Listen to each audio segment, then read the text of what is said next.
Welcome to the Ari Hoffman Show on Talk Radio 570 KVI, your home for the politically homeless, streaming live at KVI.com and on the KVI app. You want to be part of the most dangerous show on the airwaves? Call or text the Warrior Injury Law Studio line at 206-421-5757. That's 206-421-5757. Coming up this hour, Seattle's own short-sighted stupidity causes its budget gap to be even worse. But before we get to any of that, time for your daily dose of adrenaline. Into my heart? Are you f***ing nuts? Yesterday, President Donald Trump signed an executive order requiring people to provide proof of American citizenship when they register to vote and demanding that all ballots be reviewed by Election Day. Now, what is the number one complaint we get here on the show? In fact, some of you are going to call in today, without fail, and say, Ari, our votes in Washington don't matter. This goes a long way to helping that out. Now, this is going to be challenged in court. This is going to be fought out in court. They're going to argue over it. But the rules should be, and I have to double check Washington state law versus the U.S. law regarding federal elections. That's the key thing here. Basically what it's saying, in federal elections, we have to have one standard, which, by the way, is not an outrageous request.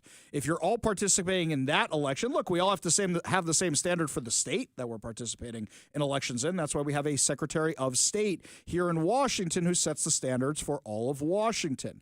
But what are the standards for federal? We don't have any right now. And you should be really asking yourself why people wouldn't want to make sure that non-citizens are not voting in our elections. So the only thing I've heard, the only thing the left has ever come up with on this is that voter ID is racist because they say that minorities and poor people cannot get IDs. That is perhaps one of the most racist things I have ever heard. You're assuming they don't know where the DMV is. You're assuming they're too dumb. You're assuming they can't afford it. Guess what? First of all, you are required to have an ID in many, many states. In some cases, the state will even provide one for you if you don't have one. Second of all, does anybody not know where the DMV is? You are assuming the worst, the lowest, it's a soft bigotry of low expectations. That's what it is. Soft bigotry of low expectations. I pulled this one from the vault. Actually, I should say Mike pulled this one from the vault. Do you remember our friend Ami Horowitz? He goes and does those man-on-the-street videos. Do you remember when he went to college campuses asking people why voter ID is racist, and then he went to Harlem?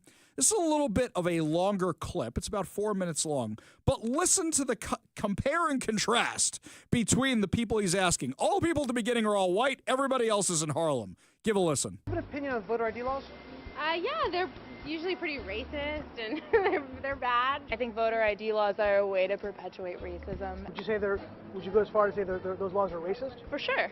Do you think it suppresses the African American vote? Definitely. Tell us how. Because they're less likely to have state IDs. Minority voters are less likely to have the kinds of IDs that have been described or required. These type of people don't live in areas with easy access to DMVs or other places where they can get identification. You can always get IDs you do over the internet.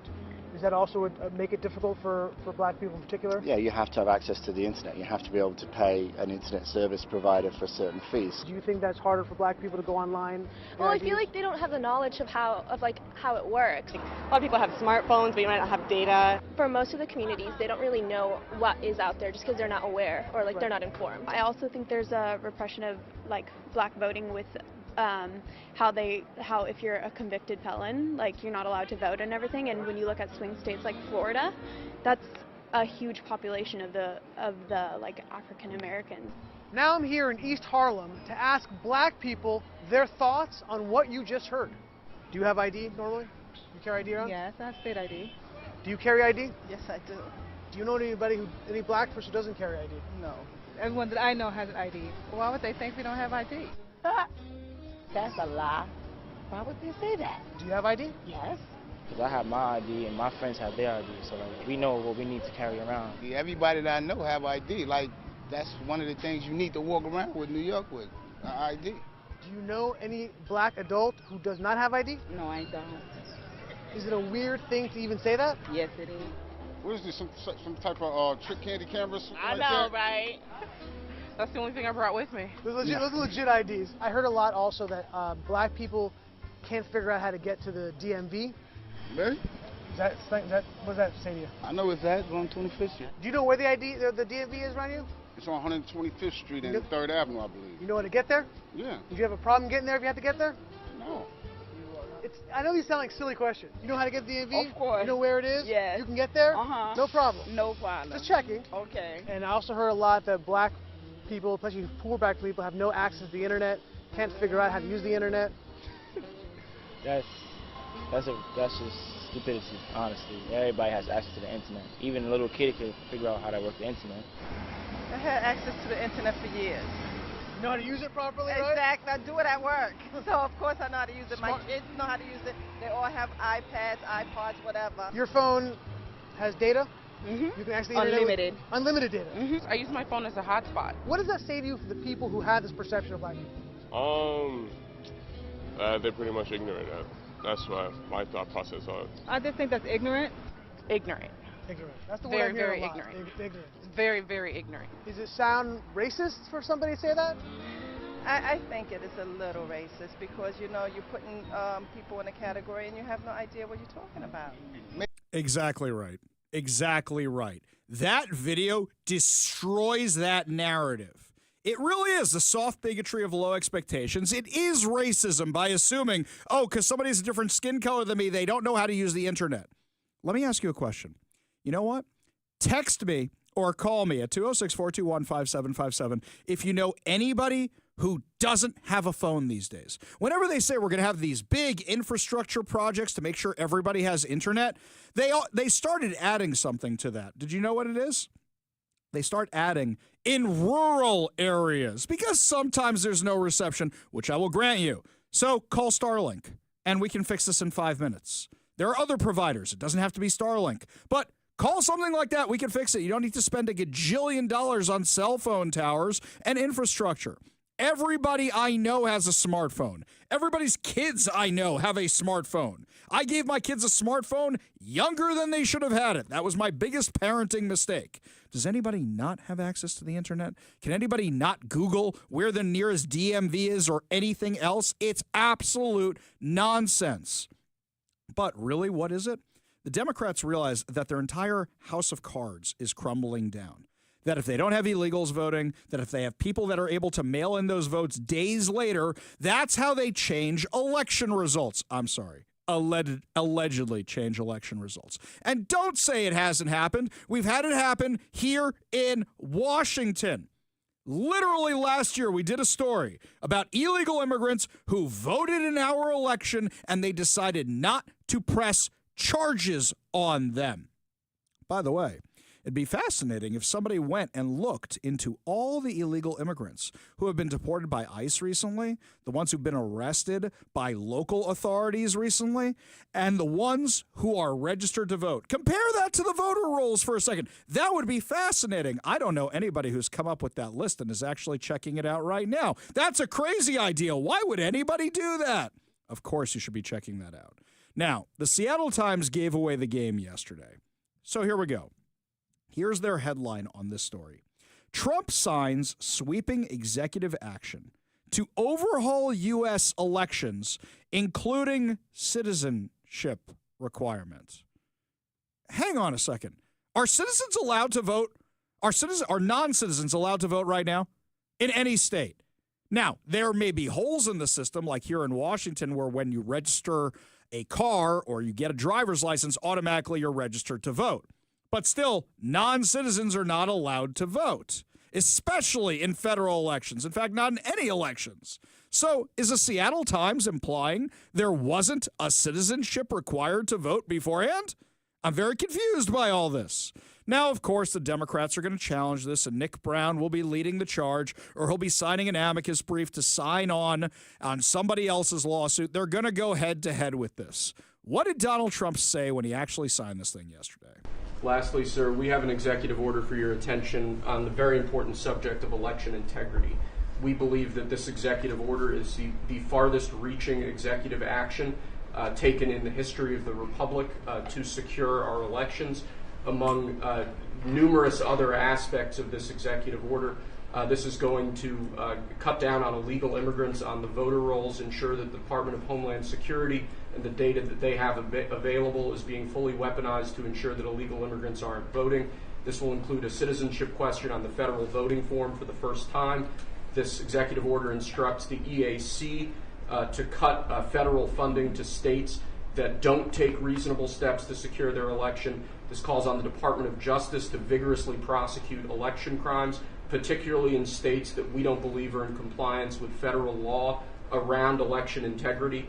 I could go on and on for a while, sir, but the compliance with National Election Day rules, cracking down and investigating and prosecuting foreign interference in our elections, revoking President Biden's Executive Order 14019, which essentially weaponized government to corrupt and pollute our election process.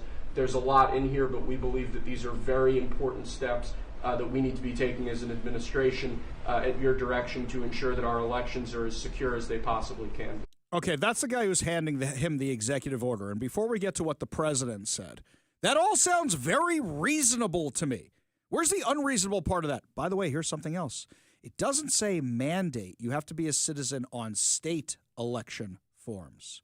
It says federal election forms. So Washington can still do the nonsense that it does, but I need to ask the motivations. What would be your motivations for having non-citizens vote? What would be your motivations for having votes come in late? You know the answer to that question. I know the answer to that question. The president surely knows the answer to that question. Okay. You all understand that? Yes. Election fraud. You've heard the term. We'll end it, hopefully. At least we'll go a long way toward ending it. There are other steps that we will be taking in the coming weeks, and we think we'll be able to end up getting fair elections.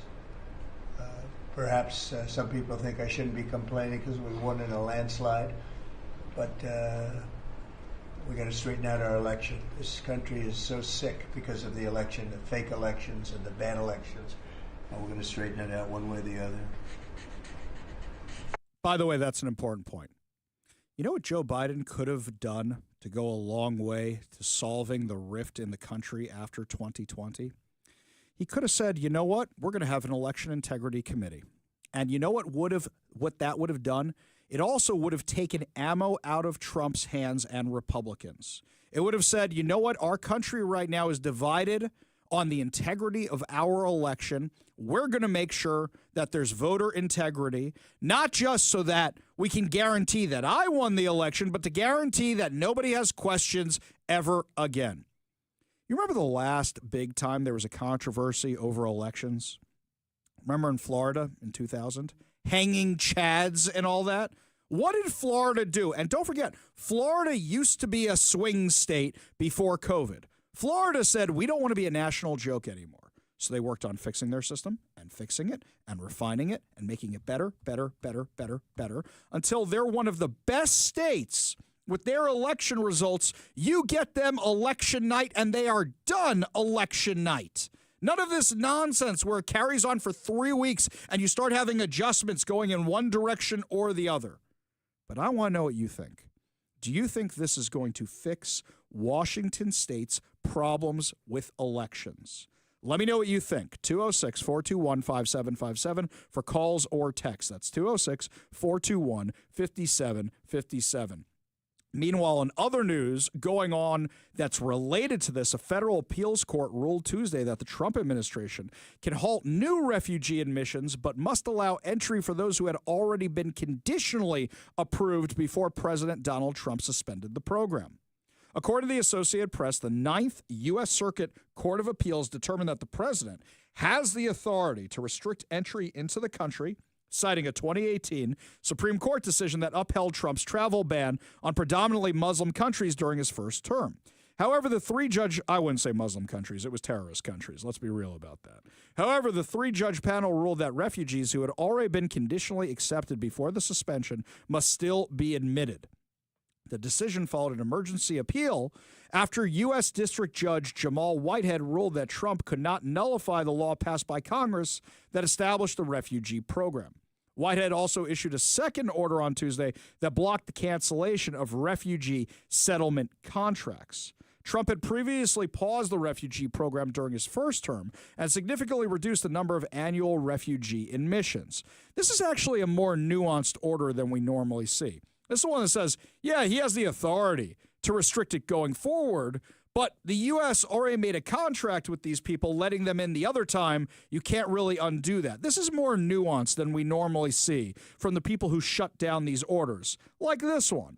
A federal appeals court has ruled against the Trump administration, denying its request to overturn a lower court judge's block on the use of the Alien Enemies Act to swiftly deport suspected Venezuelan gang members. According to the post-millennial, Judge James Borsberg, he's going to be the thorn in Trump's side, I can tell already, earlier in March issued a temporary restraining order blocking the administration from making such deportations.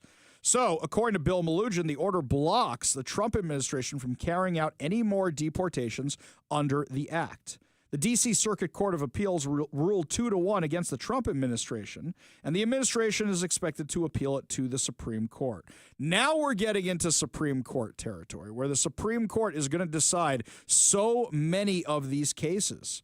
Now, the ruling issued on Wednesday was unsigned. Obama appointed Judge Patricia Millett and George H.W. Bush appointed Judge Karen Henderson issued opinions explaining their agreement with the court's decision.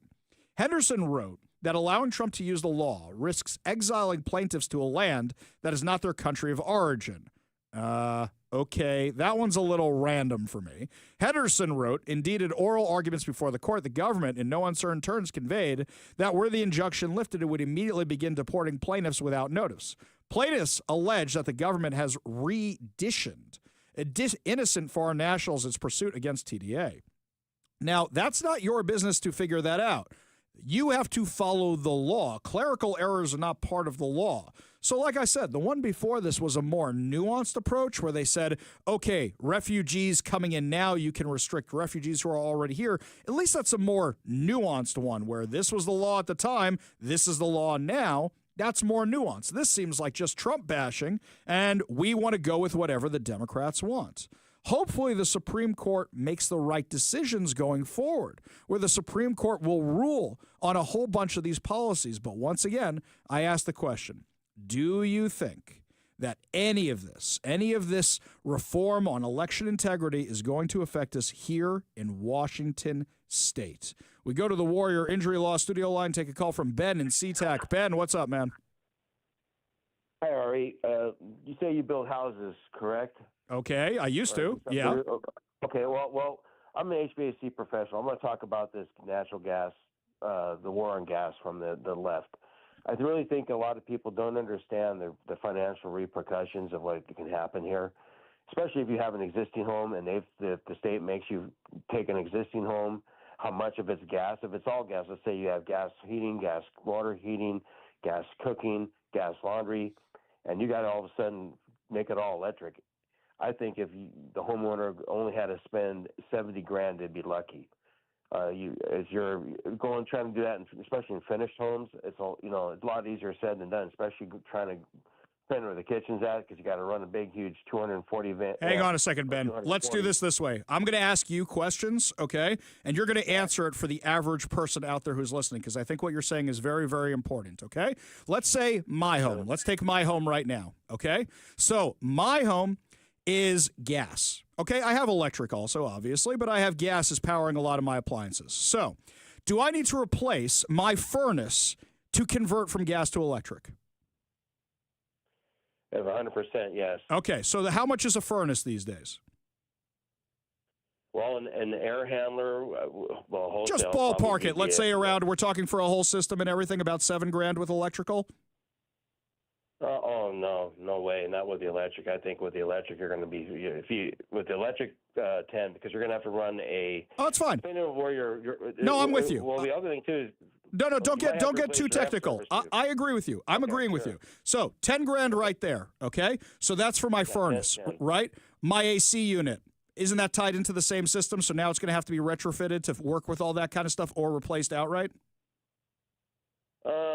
The 10 grand or so would probably cover the heat pump condensing unit, depending on the size of the house. Okay. If it was, So now I've got 3 gas fireplaces. What happens to those? Well, I'm not the biggest on the residential stuff, but if they had to rip those out, I mean, I have no idea how much that would set you back, honestly. Let's say about $3 $3 grand a pop with labor. Okay, so that's another $9 grand. So we're already up to 19 grand. Okay, Here's the other thing. Well, here's the thing too, though, is that you don't just change out a gas appliance to electric. You also have to have a feed that's big enough for the electric. Oh, sure. So they're probably going. So they're going to probably have to. I'm assuming that the electric fireplace is probably a resistant heat. So your little 115 volt, 15 or 20 amp plug is not going to suffice. They're going to have to probably run at least a 30 or 40 amp line over to that, would be my guess. Sure. And on top of that, we got to do the ovens. 240. We got to do the same thing with the ovens, right? And anything else that's gas powered. Plus, here's something else most people aren't thinking about. For all of you who say, well, my house is electric, what's your barbecue out on your deck? That means no more propane of any kind, my friends. No more propane, which means you don't have that for anything. And the people who live in more rural areas, or the people who have propane houses or oil houses, any of this kind of stuff, do you know what it's going to do to that? Yeah, Ben, you're 100% right. We just got to 20 grand when we were just getting started, right? Yes, 40, 50, 60, 70 grand easy. And most people have no idea how bad this is going to hit them.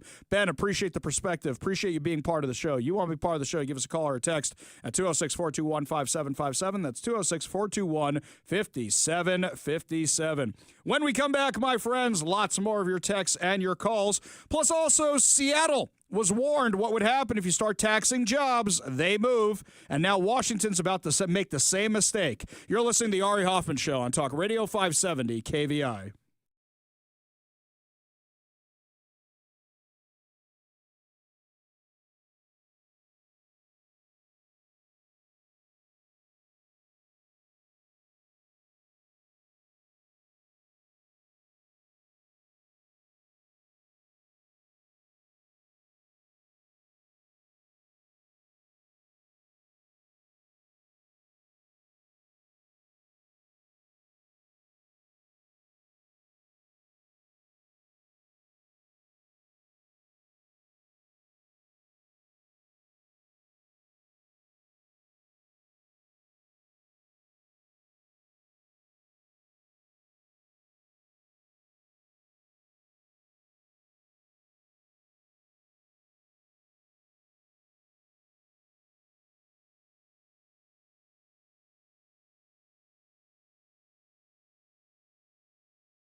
By the way, you guys had a lot of thoughts. Our last caller says, here's what Ted says. He goes, Ari, it is way more expensive than that. Okay, to be fair, the last time I was building this stuff was about 5 years ago, so I can imagine with inflation, it's only gotten more expensive right now. It's absolutely crazy. And then this one here from TJ, oh, silly Ari.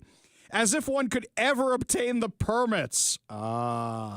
Excellent point there. How long does it take to get permits these days? 1,000%. Meanwhile, a lot of you had thoughts on the voter integrity laws where you think this state is corrupt and everything, but none of you answered the question. The question I asked was, do you think anything is going to change here because of what Donald Trump did? If you had an answer for that, you give us a call or a text at 206-421-5757. That's 206-421-5757. We go to the Warrior Injury Law studio line, take a call from Stilgar in Renton. Stilgar, what's up, man?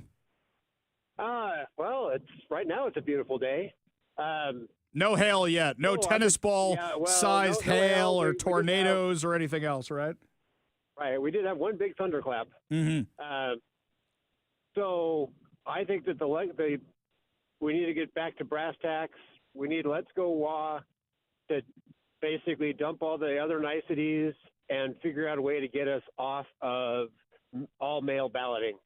Yeah. Because I think until we do that, I don't trust anything that's going to be voted on. Yeah, but you know what the problem is, Stilgar? In the short term, here's the problem. Several problems. Well, yes. no, in the short term, here's the problem. You can't get to that without us taking back elections. You see the revolving door cycle we're stuck in right now? Yes. Right? Without No, us I actually understand. taking back office, we can't do anything about that. So the problem is, while everybody's complaining right now about elections rigged, unfortunately, every time they do that, it disenfranchises voters and doesn't get anybody out there. If we make it too big to rig, like Charlie Kirk did in Arizona, like Scott Pressler did in Pennsylvania, then you get a mandate, my friend. Appreciate the call. Appreciate you being part of the show. You want to be part of the show, give us a call or text at 206-421-5757.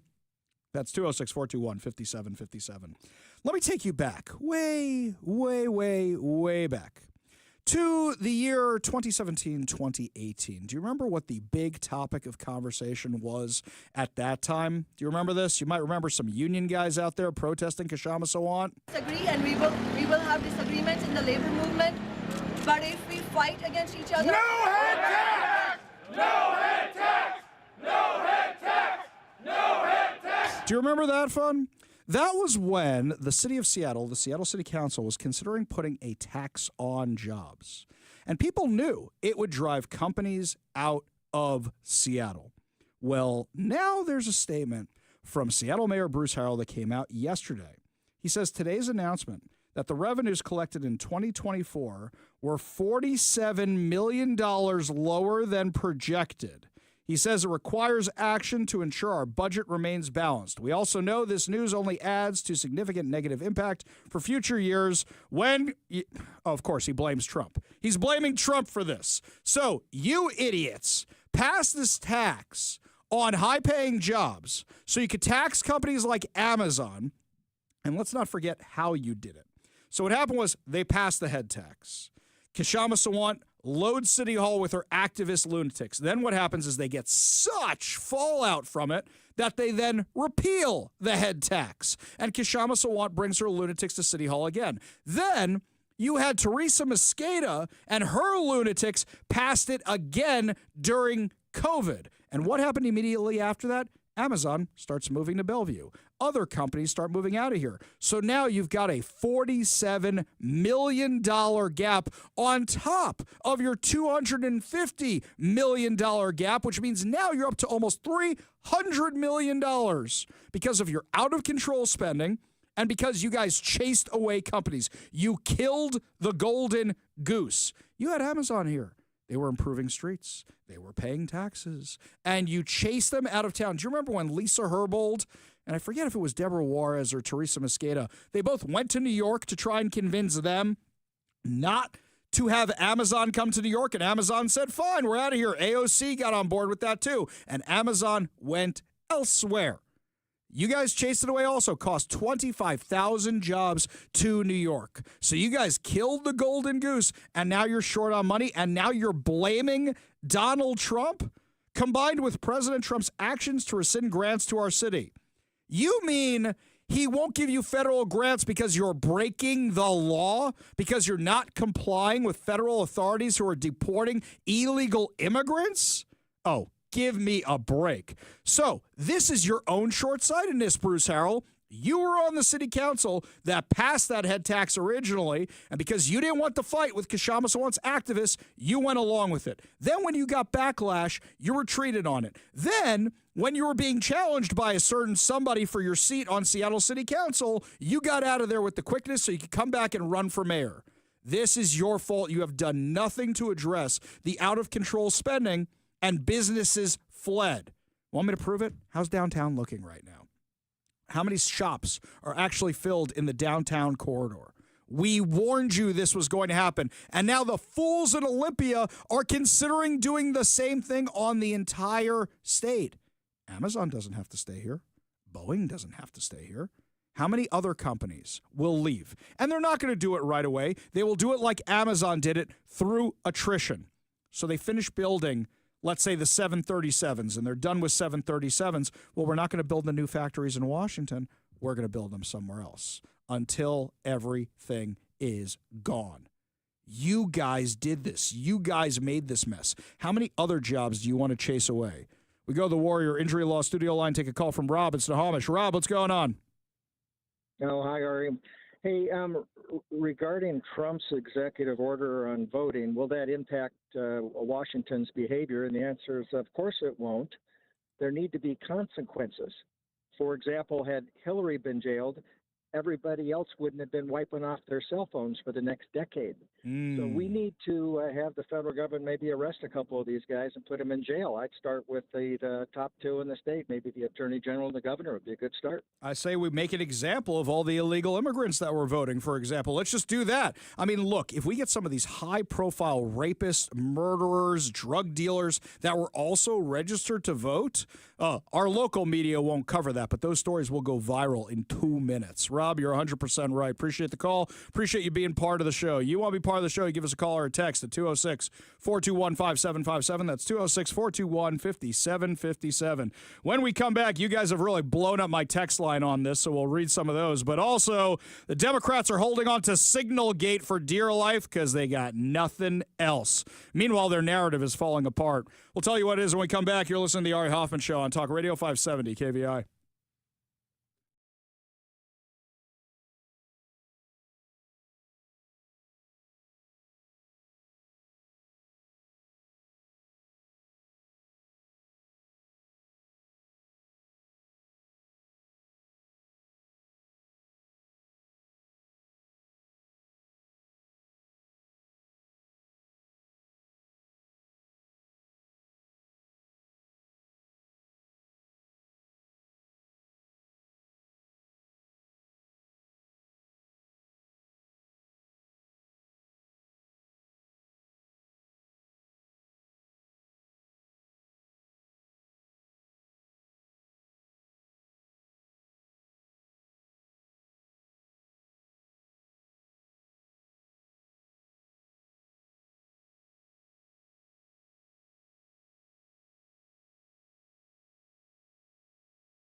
My friends, we are living in the golden age of America. And if you want to be part of the golden age of America, make sure you are listening at 4 o'clock when we give away the keyword for your chance to win $2,025. Because if they make us all electrify our houses and get rid of natural gas, you are going to need it, my friends. That's right. I can proudly proclaim that the golden age of America is upon us. Exactly right. That'll be at 4 o'clock today. You got to listen for the keyword for your chance to win $2,025 and a $50 Daniel's Broiler gift card. Looks like we got some breaking news on the issue we've been talking about all afternoon.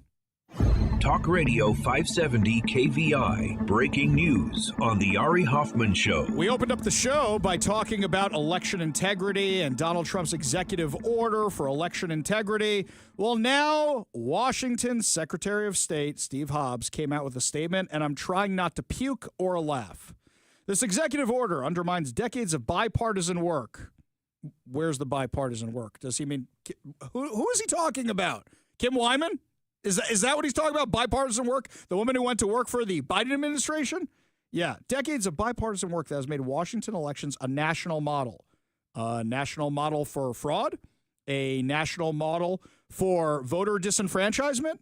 Who has any faith in our election model around here? The Office of the Secretary of State will work closely with the Washington Attorney General's office to defend our state's authority under the U.S. Constitution, ensure every eligible Washingtonian can continue to make their voice heard. You know what would have been nice? Here's one thing that he could have put in here. Of course no illegal immigrants are voting or undocumented migrants are voting. And we want to keep our elections to ourselves, but notice they don't say that. Notice they don't say that. I wonder why. On the text line, you guys had some very strong thoughts about this. Dave says, can an initiative ban mail-in voting? That's a good question. You have to repeal mail-in voting. I think an initiative can do that. I have to double-check with the legal experts. But don't forget, we all weren't paying attention, and that mail-in voting garbage passed. I've never been so disappointed as when I went to the polls when it first passed, and I said, no, I want to do the in-person stuff, and I show up, and they just hand me this paper garbage. Where are the big machines? Where's all the fun? I want to pull that lever. There's no lever. It was like a number 2 pencil or something. So this one here from TJ on voting over the ID laws with gun laws. However, hard or easy it is to purchase and carry, that should be the exact barrier to voting. A right is a right. One of them is even in the Constitution. Yep, 100%. 100%. Jim weighing in on the natural gas ban says from the time we bought our lot to getting a building permit was 5 years. Yeah, that's exactly the issue. Exactly the issue. This is the stuff that's going to... Rob here, he's got a good joke here. Hey, buddy, you want to score some propane? Very, very good. Meanwhile, the left is not letting go of Signalgate. Why? It's all they got. They never cared about national security before. They never, ever did.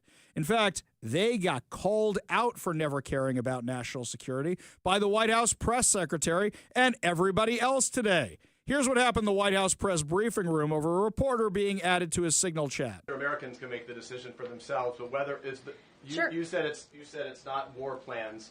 Would you characterize these as military plans, military operation plans? I would characterize this messaging thread as a policy discussion, a sensitive policy discussion, surely, amongst high-level cabinet officials and senior staff. And I'm so glad, Peter, that you said the American public can decide for themselves, because I think the American public should decide for themselves based on the outcome of this operation. And what happened in this operation?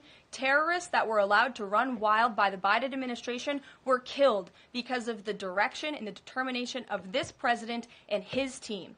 And this message also shows, this messaging thread also proved that President Trump has an incredibly dynamic team who is working incredibly hard, flying all over the world to secure world peace and to fix up the foreign policy crises that the previous administration left for this team to inherit. 100% right. The Democrats never cared about national security during the last administration. But here's something else. The Atlantic, whose reporter was accidentally added to that Signal thread, they revised the article's headline. Remember, they said, here are the war plans, the war plans. Now, all of a sudden, it's attack plans. Make up your minds. You also said you weren't going to publish classified data. Then you publish the data, and you're saying, well, we weren't going to do it for national security. The back and forth on this is absolutely insane, the absolute craziness on this. Oh, we're not going to publish it. We are going to publish it. None of this made sense to me from the beginning because immediately, as part of the text thread that we read on air yesterday, Pete Hegseth specifically said the classified material is in the special email account that you guys get your high boxes. That's what they're called. It's right there waiting for you. They're not discussing classified stuff. Is this bad? Absolutely. Is this the huge deal the left is making out of it? No. You know why? Because the Democrats keep beating a dead horse here. You guys did not care about national security until you could ding Republicans on it. Let's take Afghanistan for a minute. What happened in Afghanistan? You got people literally falling out of airplanes during the evacuation. Nobody was fired. Nobody was held accountable. Now you're calling for Pete Hegseth to be fired? Now you're calling for Mike Waltz to be fired? Give me a break. You guys never cared about this stuff. In fact, the White House press secretary said almost the same thing today. We are not going to be lectured about national security and American troops by Democrats in the mainstream media who turned the other cheek when the Biden administration, because of their incompetence, left 13 service members dead in Afghanistan, and not a single person in the previous administration was held accountable for that botched withdrawal. Joe Biden said, in fact, it was a great operation. That is despicable. It's unacceptable to this president and this Secretary of Defense. The National Security Advisor has taken responsibility for this inadvertent number being added to the messaging thread.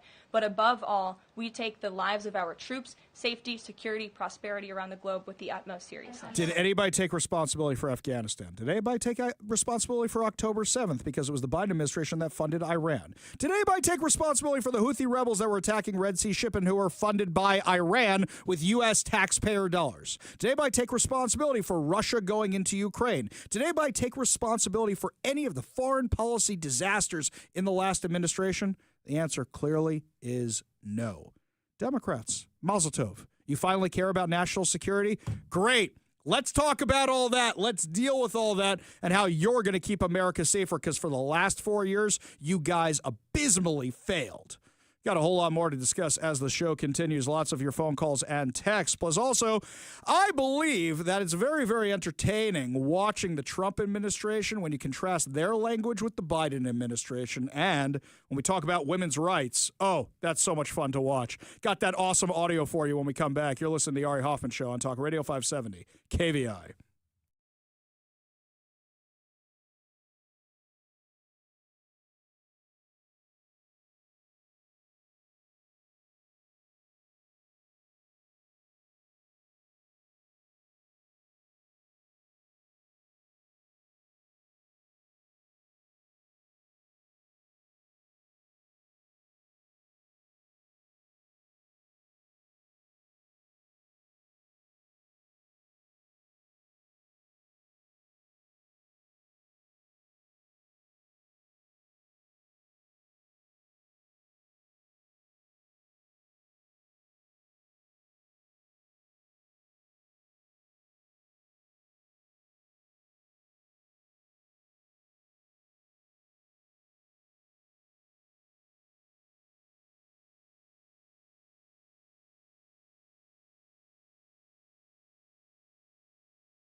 Welcome back to the Ari Hoffman Show. Just a reminder, coming up at 4 o'clock, your chance to be part of the Golden Age of America, where we're giving away $2,000 cold hard cash plus $50 Daniel's Broiler gift card. Yeah, another reason always keep your radio tuned to 570 KVI.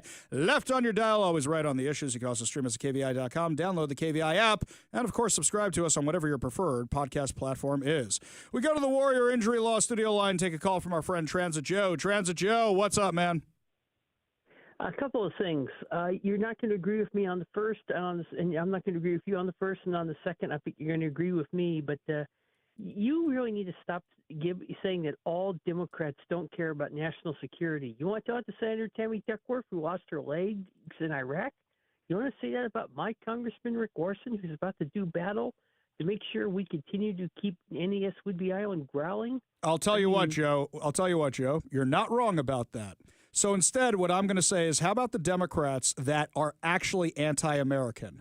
Like my congresswoman who I have to deal with, Pramila Jayapal. How about Rashida Tlaib? How about AOC? How about Ilhan Omar? How about any member of the squad? How about Joe Biden, who did not do anything about the Houthi rebels until all of a sudden Kamala Harris was running for election again? How about Joe Biden that abandoned Afghanistan and our allies and led to that disastrous withdrawal led to the death of 13 U.S. service members? How about Joe Biden? Because I know you care about this, Joe. How about this when Joe Biden did that and opened the doors for Russia to invade Ukraine? How about Joe Biden, who gave the money to Iran, which funded the attack on October 7th against Israel? And I know you care about that. So when you say Democrats care about national security, you named like 2 or 3. I'm looking at the overall party that hasn't given a damn about national security for the last 4 years.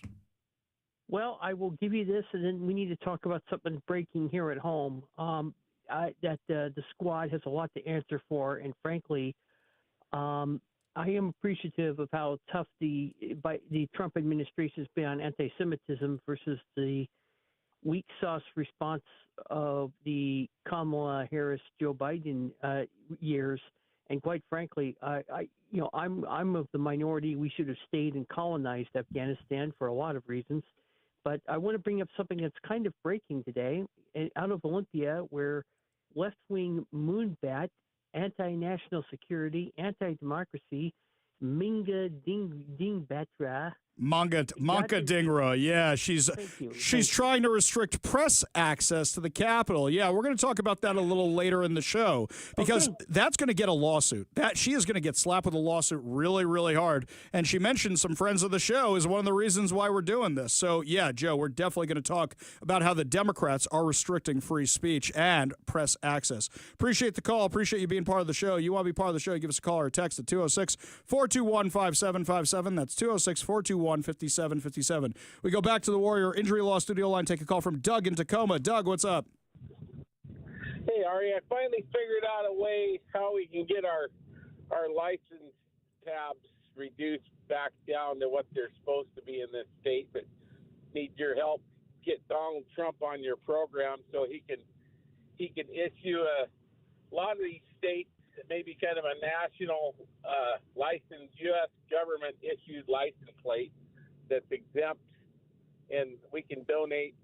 Oh no! The problem with that, Doug, is let me tell you exactly what's going to happen. The feds are going to want their fees for that too. You're just going to raise the rates because now the guys locally are going to say, "Hey, you know what? We want our piece of the pie, so you're going to have your tab on a federal plate, man." No, he can personalize them like his gold card. And say $55 a year. You provide proof of insurance, proof of citizenship. Yeah, I don't think that's gonna fly, Doug. I hear where you're coming from, but I don't think that's gonna fly because states are not gonna give up that revenue, especially not ours. In fact, I think that may just actually raise the rates a little bit more. But do appreciate the call, Doug. Appreciate you being part of the show. You want to be part of the show? Give us a call or a text at 206-421-5757. That's 206-421-5757. 5757. By the way, isn't it great to have a president in office who knows the difference between a man and a woman and knows that men and women are different biologically and knows that there's an XX chromosome and an XY chromosome? Listen to what Donald Trump said earlier today. For 4 long years, we had an administration that tried to abolish the very concept of womanhood and replace it with radical gender ideology. Maybe you heard something about that. They destroyed women's spaces and even tried to replace the word mother with the term birther person. A mother became a birther person. What's that all about? Then you wonder why they lost. They're trying to figure out why did they lose. I saw a congressman today for the Democrats. He was having a big fight on television early this morning, trying to make it so that really he thinks men should play in women's sports. He hasn't given that up yet. He was fighting like crazy. I said, this guy is going to lose. He's going to lose badly. The whole party is still into that. They haven't learned and we don't want them to learn, frankly. We want them to keep fighting. Let's not tell them. Under the Trump administration, we're ending the Marxist war on women, and you had a war on women, and we're protecting women's rights, defending women's dignity, and standing up for the American moms and daughters. So many are represented here, great people in this room. American women have never had bigger champions than all of us in the White House. I mean, it's me, but it's the group of men and women. He's 100% right, by the way. He's 100% right. The left, what are they doing? They're putting tampons in men's bathrooms. And they're doing that in Maine right now. And, you know, the last time I was at SeaTac, they had those things. And everybody just kind of looked at them oddly as they were leaving the men's room out of SeaTac. Like, what the hell is that doing there? Even in SeaTac, in Seattle-Tacoma International Airport, they just go, what the hell is that doing there? Without fail, almost every dude that walked by did that half stop where they go, wait, what's that doing in here? A few made comments. My favorite was the little kid, the most recent time I was in the bathroom, goes, Daddy, what's that? And he goes, liberal nonsense, son. That one cracked me up. I'm like, I don't know who you are, dude, but I'm sure you listen to my show. If I wasn't in a rush for my plane, I probably would have stopped to say hi, and I don't like shaking people's hands in the bathroom. I don't care how well you washed or didn't wash. I prefer the illusion of assuming you washed before you took my hand. That's a whole nother thing. But J.D. Vance also. J.D. Vance was talking exactly where the strength of America comes from when he was speaking to the Marines today. Under President Trump's leadership, we believe in a very simple principle.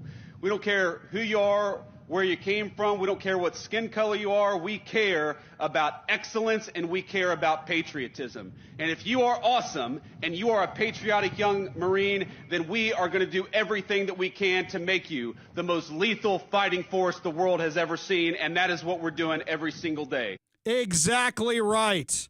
Merit, content of character, not the color of your skin, not your gender, not anything else. Is it so nice to return to normal a little bit around here? Just a smidgen? Be really, really nice.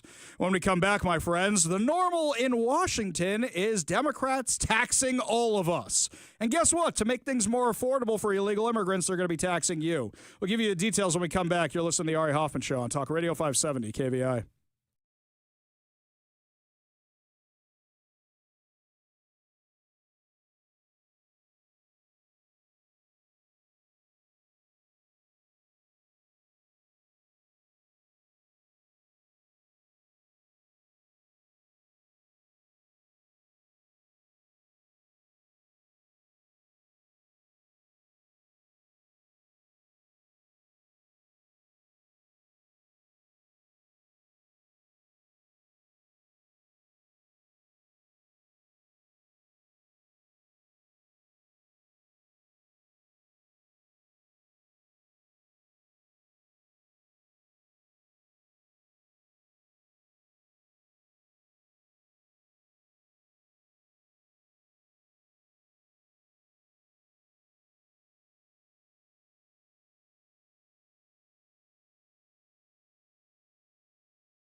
Welcome to the Ari Hoffman Show on Talk Radio 570 KVI, your home for the politically homeless, streaming live at KVI.com and on the KVI app. If you want to be part of the most dangerous show on the airwaves, call or text the Warrior Injury Law Studio line at 206-421-5757. That's 206-421-5757.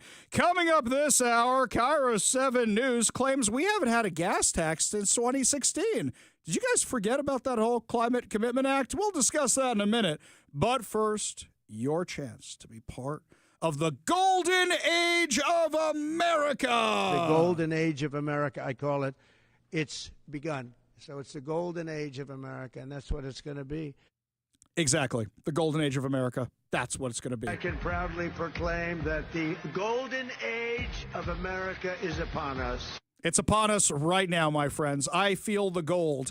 In fact, we have a gold toilet that we found from a British museum. Oh, wait, no, that was stolen. No, we don't know anything about the golden toilet. No golden toilet. Anyway, so with regards to this contest, here's what you have to do, my friends. All you have to do is enter the word I give you, and you will be entered for your chance to win $2,025 and a Daniel's Broiler gift card.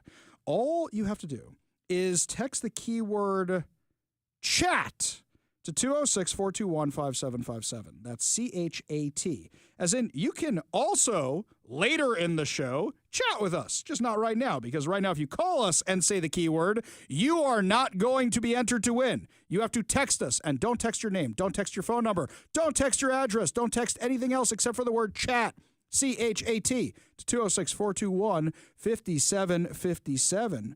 To be entered for your chance to win $2,025 and a $50 Daniel's Broiler gift card. Also, don't text us multiple times. If you text us multiple times, you will invalidate your entry. So text the keyword chat, C-H-A-T, as in I love chatting with Ari when I call the show. The 206-421-5757. Your next chance to win is coming up tomorrow during the Commute with Carlson at 8 a.m. Make sure you check out danielsbroiler.com to reserve a table, place your takeout delivery order, and more. But we're going to usher in a new golden age of American success. Yes, golden age. This will be America's new golden age. Golden age of America's success. So text the keyword chat to 206-421-5757. That's 206-421-5757. And you're going to need that money, my friends, because Democrats plan to tax everything in your life. So, for example, Cairo 7 here was writing a headline, and I don't think this was clickbait. I think they were doing like Talmudic rationale on this one to try and get around us. Here's their headline. Ready? This was 2 days ago. Washington drivers could see the first increase in the state gas tax since 2016. Mike, do you remember last New Year's, not this New Year's, the New Year's before, where we said we really need to take a picture of the gas prices? I was having this discussion. We were having this discussion with Phil Vandervoort III, right? We were having a Philip J. Vandervoort III. We were having this discussion where it was we really need to take the pre and post Climate Commitment Act prices at the gas pump because they're going to go through the roof. And just like our friend Todd Myers from the Washington Policy Center predicted, they went up 50 cents. At one point, they were the highest in the U.S. So now they're getting higher again. They're going up 40 cents possibly this year. They came down a little bit when people thought there was a possibility that the Climate Commitment Act was going to go away, that the tax was going to go away, but Washington voters weren't paying attention to that one at all and voted to keep the stupidity. So now when they complain about gas prices going up here, but they're going down nationally, they have nobody but themselves to blame. Exactly. I feel very much like Hank Williams Jr. when people are talking about gas prices going. It's like, well, egg prices are going down, gas prices going down. I'm like, oh, really? Well, I'm glad you don't, brother, because a lot of people do. Exactly, because gas prices are through the roof around here. When I was in Florida recently, half of what we pay. And I talk about this all the time. The most expensive gas station in Manhattan that I used to drive past all the time, it's $2 cheaper than here. $2 cheaper than here. Think about that for a second. So, Cairo 7, let's go back to your headline. Washington drivers could see the first increase in the state gas tax since 2016. Did you guys forget about the whole Climate Commitment Act, that whole tax thing? Did you guys hear about that? It spiked gas prices pretty high. What are we talking about here? The Washington State House and Senate, controlled by Democrats, are contemplating proposals to increase state gas taxes to address a transportation budget shortfall. Wait a minute. You guys should have plenty of money. Didn't you fire a whole bunch of people from the Department of Transportation because of the vaccine mandate? That's some salaries you should have sitting around, right? Oh, you're too busy spending the money on bike lanes. I understand. So what do they plan to do? They're going to tax the low and middle income people. In fact, they're going to tax all of us. But who is this going to affect the most? Low and middle income. Why? Because a rich person goes, okay, a few more cents, who cares? For some other people, they do their budget based on how much gas is. They can't afford this anymore. So now you want to increase the tax. You want to increase the tax on gas already? So let me make sure I got this right. You're going to have about 50 to 60 cents from the state. Then you're going to have another 50 to 60 cents from the Climate Commitment Act.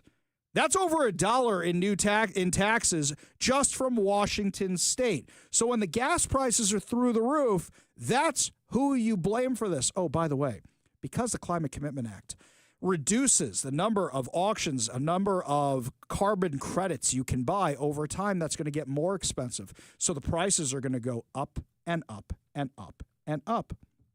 So now they say this 6-cent increase is a fuel tax that would take effect this summer. Oh, great! And increases our electric vehicle fees. So all of you are driving EVs up until this point where you go, glad I drive an EV. They're hitting you with this also. They say EV drivers pay $225. That would go to $275. And our hybrid vehicles pay an additional fee of $75. That would go to $100. So it's not just the gas people. It's the EV people and the hybrid people as well. Because if there's one thing that's certain in life, it's death and taxes, my friends. The House is considering increasing it by 9 cents a gallon to be indexed with inflation. So you know what that means? If inflation goes up, your gas prices, the tax is going to go up as well. And this is going to start July 1st, right in time for the summer drive. Great. Thanks so much, guys. This is really fantastic. By the way, I am mad at every single news outlet in town, not just Cairo 7, because they all have this dumb narrative. They're saying the last time there was a gas tax increase was in 2016 when the tax went up by 4.9 cents. That is not true. It is a tax. The Climate Commitment Act is a tax. They put that tax on the oil companies. They put that tax on the people who make the gas. And they're not just going to say, oh, we'll just roll over. Instead, they rolled it over onto us. Gas prices in Washington continue going up. The average price for a gallon of regular gas in the state is $4.11, marking a 3-cent increase over the past week, according to Como News. Seattle drivers are paying an average of $4.31 per gallon, up 2 cents from the previous week. Nationally, the average price for a gallon of gas is $3.13, which is a 4-cent increase over the last 7 days. So, we're $1 more expensive. State taxes, Climate Commitment Act taxes. That's exactly that's your math right there. Congratulations, guys. You played yourselves. Because now that this tax is in effect, it's not going anywhere. When do the voters around here say we finally had enough? No more. We're done. And by the way, the people on transit, they don't have to pay. Do you know that only 3%, 2% or 3%, 3% of the people that ride Sound Transit actually, or excuse me, let me rephrase that. Only 3% of the revenue from Sound Transit actually comes from people on that train.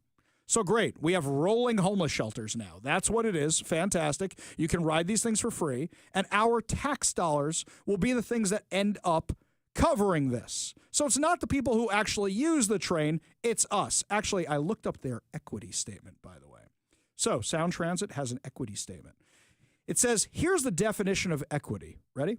Equity will be defined as utilizing local tax revenues for projects and services that provide transportation benefits to the residents and businesses in each of the sub-areas, generally in proportion to the level of revenues each sub-area generates.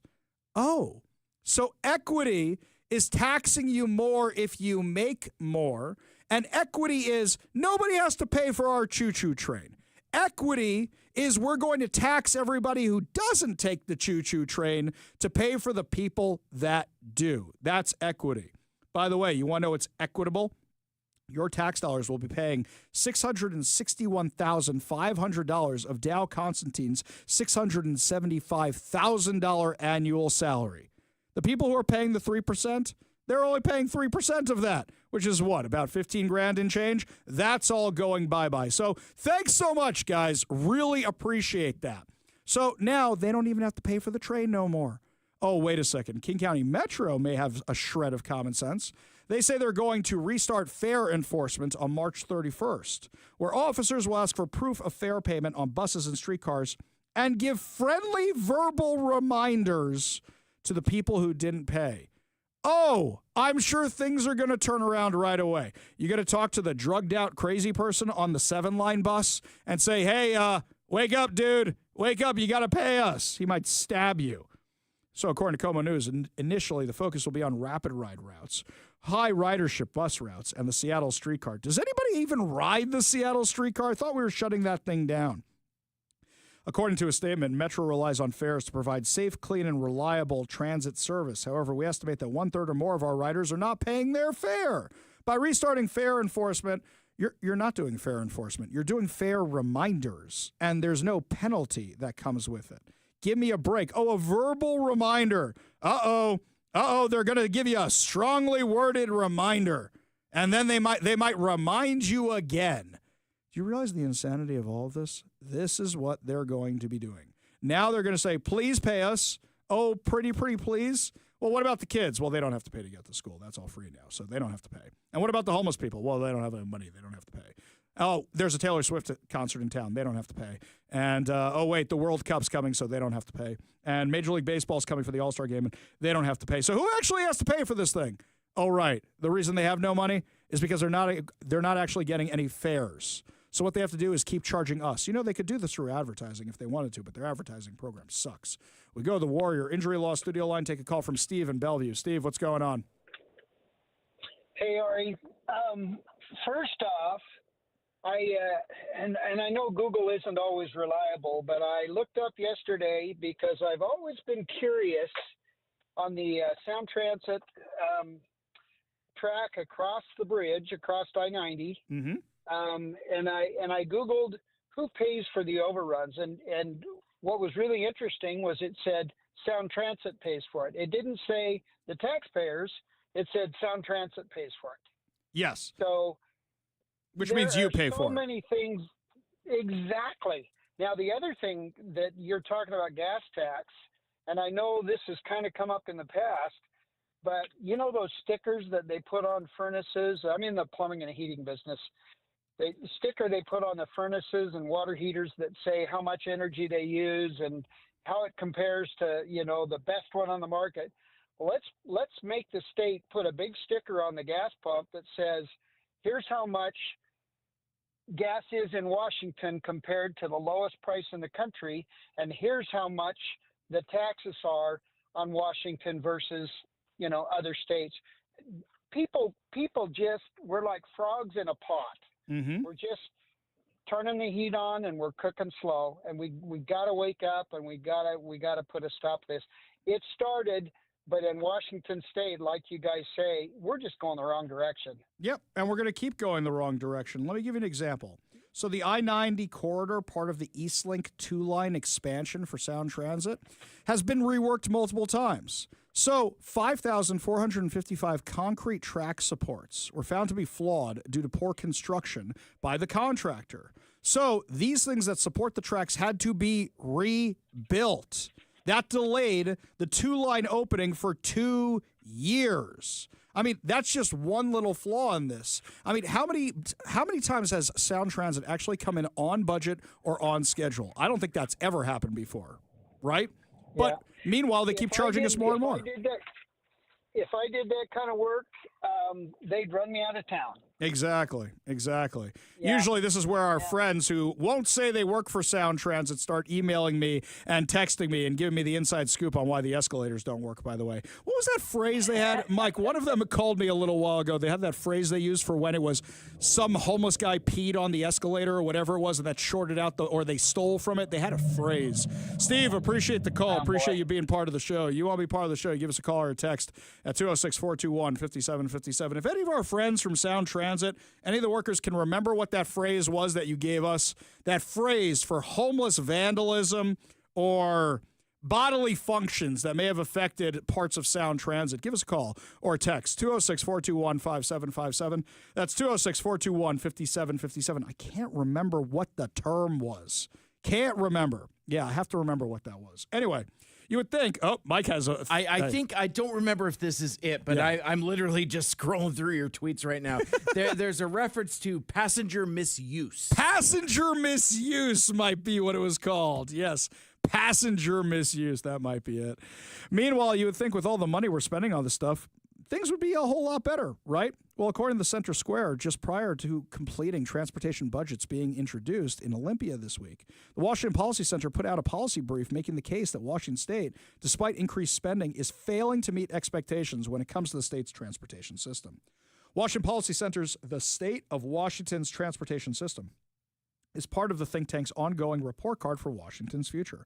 According to a report, Washington's transportation policy has been focused on increasing the use of public transportation and alternatives to automobiles since 2012, rather than maintaining roads, bridges, and increasing system capacity. In 2020, the Washington State Department of Transportation managed 164 bridges in poor condition. By 2024, that number had increased to 229. You've doubled it. Well done, guys. Meanwhile, the report says that over the same time period, public transportation ridership has declined, even as the number of miles traveled by Washingtonians has increased. In 2012, the number of public transit boardings was 220 million. By 2023, boardings had fallen to 164 million. Transit agency revenue was 2.1 billion in 2012. By 2023, it was 5.1 billion, an increase of 83% after inflation. So you guys are spending more money on this, and less people are actually riding the systems. Just goes to show, no matter how much money you're pouring into this thing, you're not getting your bang for your buck. In addition to that, they said in 2012, 85.5 million daily vehicle miles were traveled on state highways. By 2023, that had gone up to 96.3 million miles. You know what else I think contributed to that?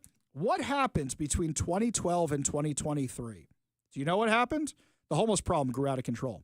And when the homeless problem grew out of control, the crime problem grew out of control. And do you want to go on mass transit when all that's happening? So a lot of people said, screw it. I'm getting in my car instead.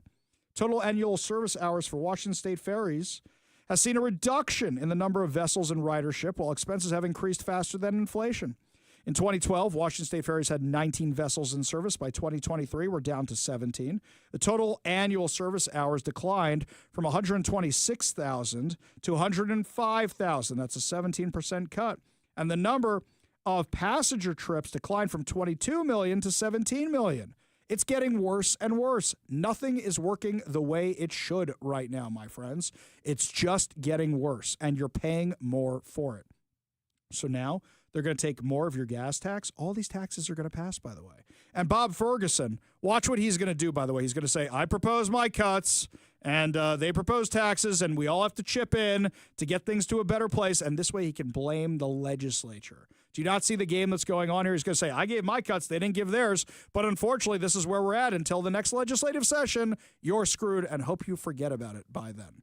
That's the game plan, my friends, guaranteed.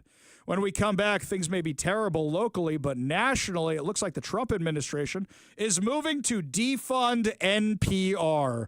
We'll have that awesome audio for you when we come back. You're listening to the Ari Hoffman Show on Talk Radio 570 KVI.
That's right, my friend. Sesame Street. We all loved it growing up, right? But do you know how much money those guys make in revenue from the Muppets, from Elmo, from all the merchandising? It's absolutely absurd how much money those guys make. And yet our tax dollars have to continue to fund PBS? That's crazy. That's absolutely crazy. There's no reason that should continue to happen. And why are we funding NPR, by the way? NPR, they can do the same thing we do here on KVI, which is get advertisers, produce good content, go get people who want to sponsor the show. And guess what? Then you have a radio station, which reminds me, by the way, you ever want to sponsor the Ari Hoffman Show, just reach out. We'll put you in touch with our sales staff, like our friends at Dodge, who sponsor the show and help me out with my car all the time. It's really wonderful of them, by the way. Our friends at Renton, Chrysler, Dodge, Jeep, Ram, perfect example of that. So, with regards to PBS, a reporter was asking Donald Trump how he felt about PBS and NPR.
Do you know that scene in X-Men Days of Future Past when Wolverine and young Professor Xavier are talking in the mansion and they go into Beast's little media setup and he goes, look, I'm recording all three networks. You could make the argument you needed PBS or NPR back when you only had three networks. But you know how the government is underwriting everybody's networks right now? The internet is free. The internet is free. You don't have to pay to use the internet. You have to pay an internet provider like Comcast or whatever it is, but the internet is free. Anybody with a cell phone these days can cover a press conference. In the White House, they have influencers. They also have independent journalists. They have mainstream media. They have everybody. Why is the government paying for one media outlet? By the way, you want to subsidize everybody? I got the perfect way to do it. Public safety announcements, PSAs, that kind of stuff. That can subsidize everybody. The government has messaging it needs to get out about whatever it is. In the Biden administration, it was about the vaccine. Now it's about illegal immigrants. We hear the spots on the show, right? Whatever it's about. You can always get that stuff out. But do we need the government to be subsidizing the media corporations? And the answer, of course, is no. So NPR, PBS, should be subject to the same rules as everybody else. They should have to make a product that people want to listen to. So, for example, here in Seattle, NPR is very popular. People like that kind of stuff because there's a lot of lefties here. In Texas, probably not that popular. But the other problem you have is bias.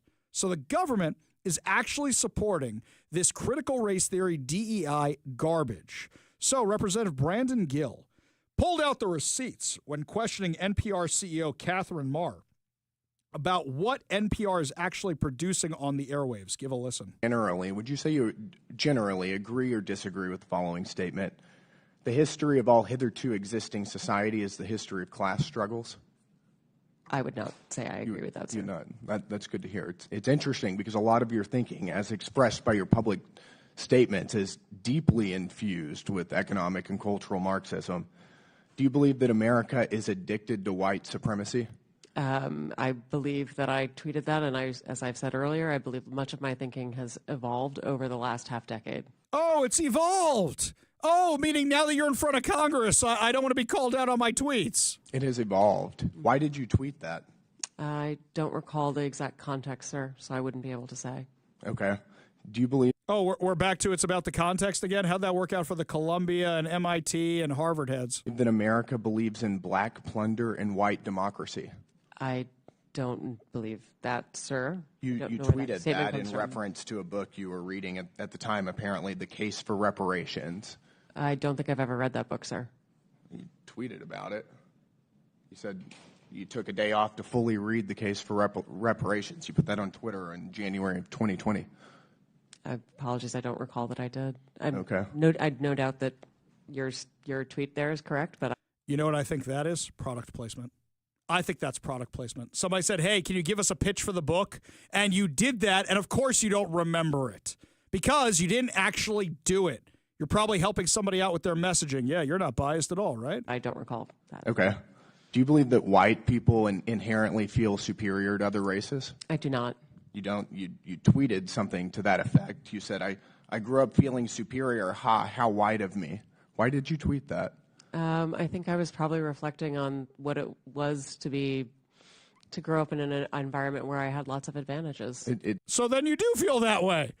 Man, this woman sucks at this. Sounds like you're saying that white people feel superior. I don't believe that anybody feels that way, sir. I was just reflecting on my own experiences. Do you think that white people should pay reparations? I've never said that, sir. Yes, you did. You said it in January of 2020. You tweeted, yes, the North, yes, all of us, yes, America, yes, our original collective sin and unpaid debt, yes, reparations, yes, on this day. I don't believe that was a reference to fiscal reparations, sir. What kind of reparations was it a reference to? I think it was just a reference to the idea that we all owe much to the people who came before us. That's a bizarre way to frame what you tweeted. Especially since you literally said reparations. Okay. How much reparations have you personally paid? Sir, I don't believe that I've ever paid reparations. Okay, it's just for everybody else. I'm not asking anyone Seems to pay to be what you're suggesting. Do you believe that looting is morally wrong? I believe that looting is illegal, and I refer to it as counterproductive. I think it should be prosecuted. Do you believe it's morally wrong, though? Of course. Of course. Then why did you refer to it as counterproductive? It's a very different way to describe it. It is both morally wrong and counterproductive, as well as being illegal. You tweeted, it's hard to be mad about protests in reference to the BLM protests, not prioritizing the private property of a system of oppression. You didn't condemn the looting. You said that it was counterproductive. NPR also promoted a book called In Defense of Looting. Do you think that that's an appropriate use of taxpayer dollars? I'm unfamiliar with that book, sir, and I don't believe that was at my time at NPR. You tweeted that you read that book, but... I don't believe that I did read that book, sir. Do you think that, so there is more product placement on whatever the radical ideology is. That's the stuff you're pushing. Unbelievable. This is the biased nonsense that NPR is pushing. Yeah, we do not need to be subsidizing this anymore. This is a huge waste of money. Use the revenue from Sesame Street. Use the revenue from the Muppets to pay for your network. It's more than enough. When we come back, my friends, the insanity in the Olympia legislature continues. Julie Barrett from Conservative Ladies of Washington and America will be joining us to break it down. You're listening to the Ari Hoffman Show on Talk Radio 570 KVI.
sanity on their headed our way right now. Joining us now to discuss from Conservative Ladies of America and Conservative Ladies of Washington is Julie Barrett. Thanks so much for being with us today. Thanks for having me again. It's always a pleasure. Love having you. Now, as I understand it, hang on, I just want to make sure I got this right. When we were kids, we would subscribe to Columbia House. You know, you had to buy a couple CDs, maybe it was a couple tapes, depending on what generation you were in. And then you get a whole bunch of free ones, right? And we all used different names to get tons of free stuff and never followed through on it. And we all scammed Columbia House. It was awful. It was bad. But apparently now, Washington State has taken it to a new level where you can get a 12-month supply of hormones from the state now. Is that what's going on? That's correct. And this particular bill slipped my radar, and I'm so upset that it did because it's horrible. It's House Bill 1971. This requires insurance company or, you know, if you're on state insurance, so that's going to be paid for by the taxpayers, to give a patient a 12-month supply up front for their hormones therapy. So cross-sex hormones, puberty blockers, because they say that, you know, this is in response to what's from the testimony, and the prime sponsor is, of course, the new administration and them cracking down on these transgender therapies. And so you had Planned Parenthood and Q Law and all the LGBTQ organizations out testifying in support of this bill. But the critical piece of this bill that won't surprise you at all is that this is for patients of any age. So there is no minimum age on this. This is for children. Let me make sure I got this right. Now, Julie, thank God I have not had a lot of medical problems in my life, but I know that when I had to have a few medical things, you get a prescription that lasts until the pills are gone, which is usually about a month's worth or a week's worth or 2 weeks worth. And usually if it's more than 30 days, you have to go back in and renew it. And if it's more than like 3 or 6 months, then you got to go back to the doctor for a new prescription. They're giving you 12 months upfront of this thing, which we don't know the long-term effects of yet. Is that what I'm hearing? That's exactly right. And one of the testifiers actually she was saying that this is why she needed it, but she has PCOS and which is polycystic ovarian syndrome, not uncommon for women. She has PCOS and she's on testosterone. And so she needs to have this 12-month supply because she can't go without her testosterone and her PCOS medication. Well, something like that seems pretty complex, don't you think? Like you would want to be checking in with your doctor every couple months just to make sure that you're not having any adverse side effects from the hormones, right? Yeah, like with any medication, by the way. It's not just this. Right. Hey, let's give you a 12-month supply of codeine and see what happens. Well, and what happens with these kids who have this excess of hormones? They have this supply sitting around, and let's say they're living in a host home, because you can do that in Washington. You could go to the host home, so you don't have a parent that's maybe monitoring this, and you think, you know, this process isn't going as fast as I want. Maybe I'll just start doubling up on stuff. I mean, this could go south in so many ways. Yeah, it really, really could. Speaking of things that go south in many, many ways, tell me about the hate crimes hotline, because as I understand it, we're doing a pilot version of this thing in July, which I'm very excited to get that phone number because I'm going to call on every single Democrat that triggered me in any way, shape, or form. Anything that triggers me, I'm just going to call it every single day. Oh, they support Hamas. We're going to call the hate crimes hotline on them. I'm going to flood this thing. That's going to be my mission. I'm going to give out the number every day on my show. But now, as I understand it, Julie, there's more funding going to this stupidity? Yeah, so they funded a small amount in 2024 to kick off the pilot group. I'm not sure what they need it for, probably to pay people from out of state who are going to be consultants to the task force.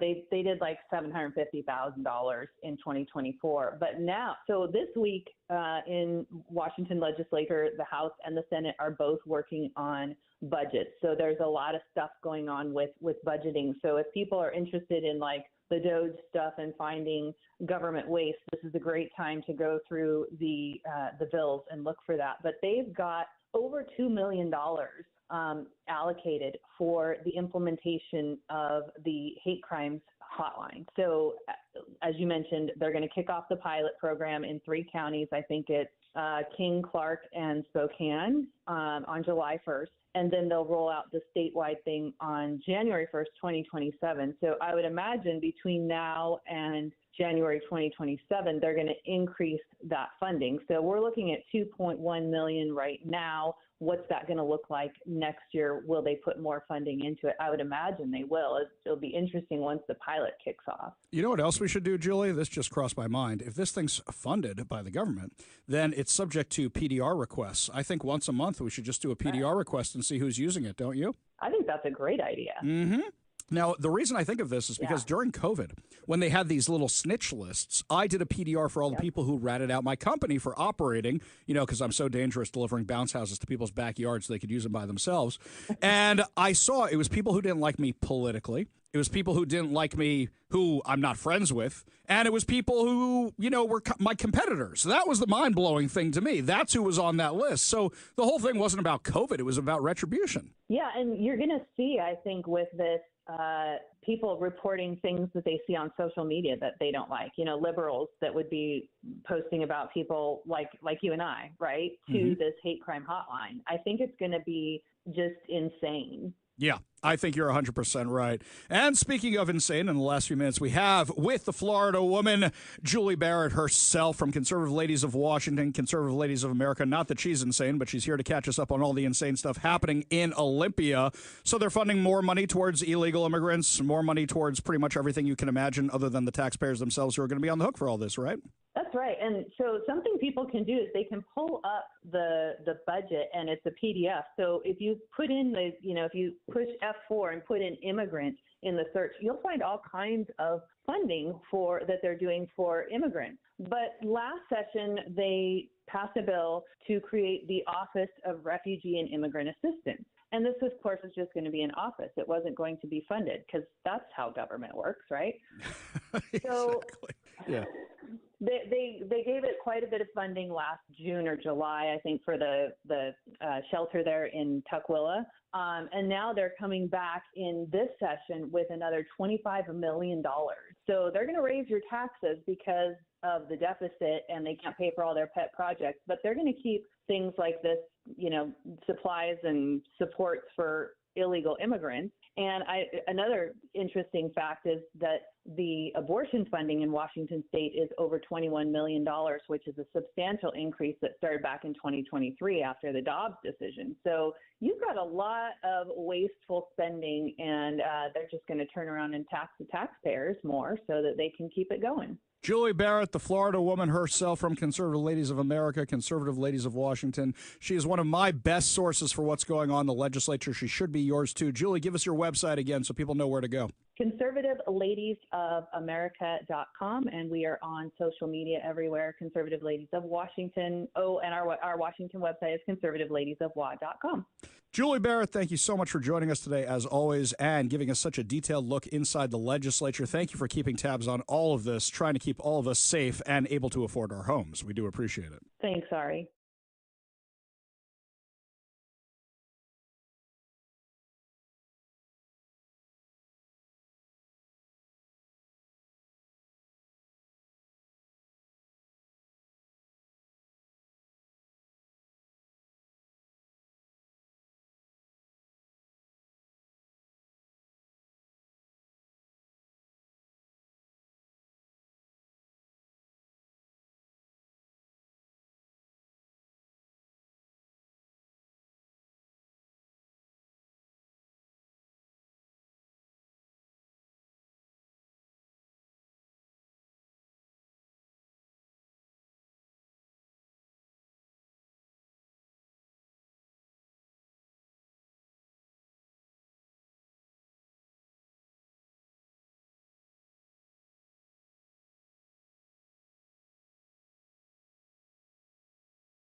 Welcome back to the Ari Hoffman Show. Just a reminder, coming up at 5:45, your chance to win fantabulous prizes, including a $50 gift card, plus so much more. Yeah, another reason always keep your radio tuned to 570 KVI. Left on your dial, always right on the issues. You can also stream us at KVI.com, download the KVI app, and, of course, subscribe on whatever your preferred podcast platform is. Don't forget, you have just under 15 minutes to enter the keyword for today. I'm not giving it to you again. You should have been listening at 4 o'clock, but you can listen tomorrow morning at 8 o'clock for the keyword for your chance to win $2,025 cash and a $50 Daniel's Broiler gift card during our Golden Age of America contest. And, of course, be back with us tomorrow at 4 o'clock when we give away our keyword. There's videos going around the interwebs, and the mainstream media has started covering it, and they are so wrong about how they are covering it. It's protests in Gaza. I want to take you back in time for a minute, though. Do you remember back when Barack Obama was president, there was something called the Arab Spring? And there were all these protests happening in Egypt. And they said, oh, we got to support these protesters. Things are going to be great. Things are going to be fantastic. But once again, the U.S. did not understand the Middle East at all. Just because somebody's protesting doesn't mean they actually want freedom. They may want freedom from the current regime, but that doesn't mean you're going to get freedom in response. Jimmy Carter learned this the hard way when he deposed the Shah of Iran. How'd that work out? We're still having problems with them to this day because of that move. Sometimes we put some horrible people into power. And sometimes we keep horrible people in power because it keeps the world at least stable. I'm not going to say safe.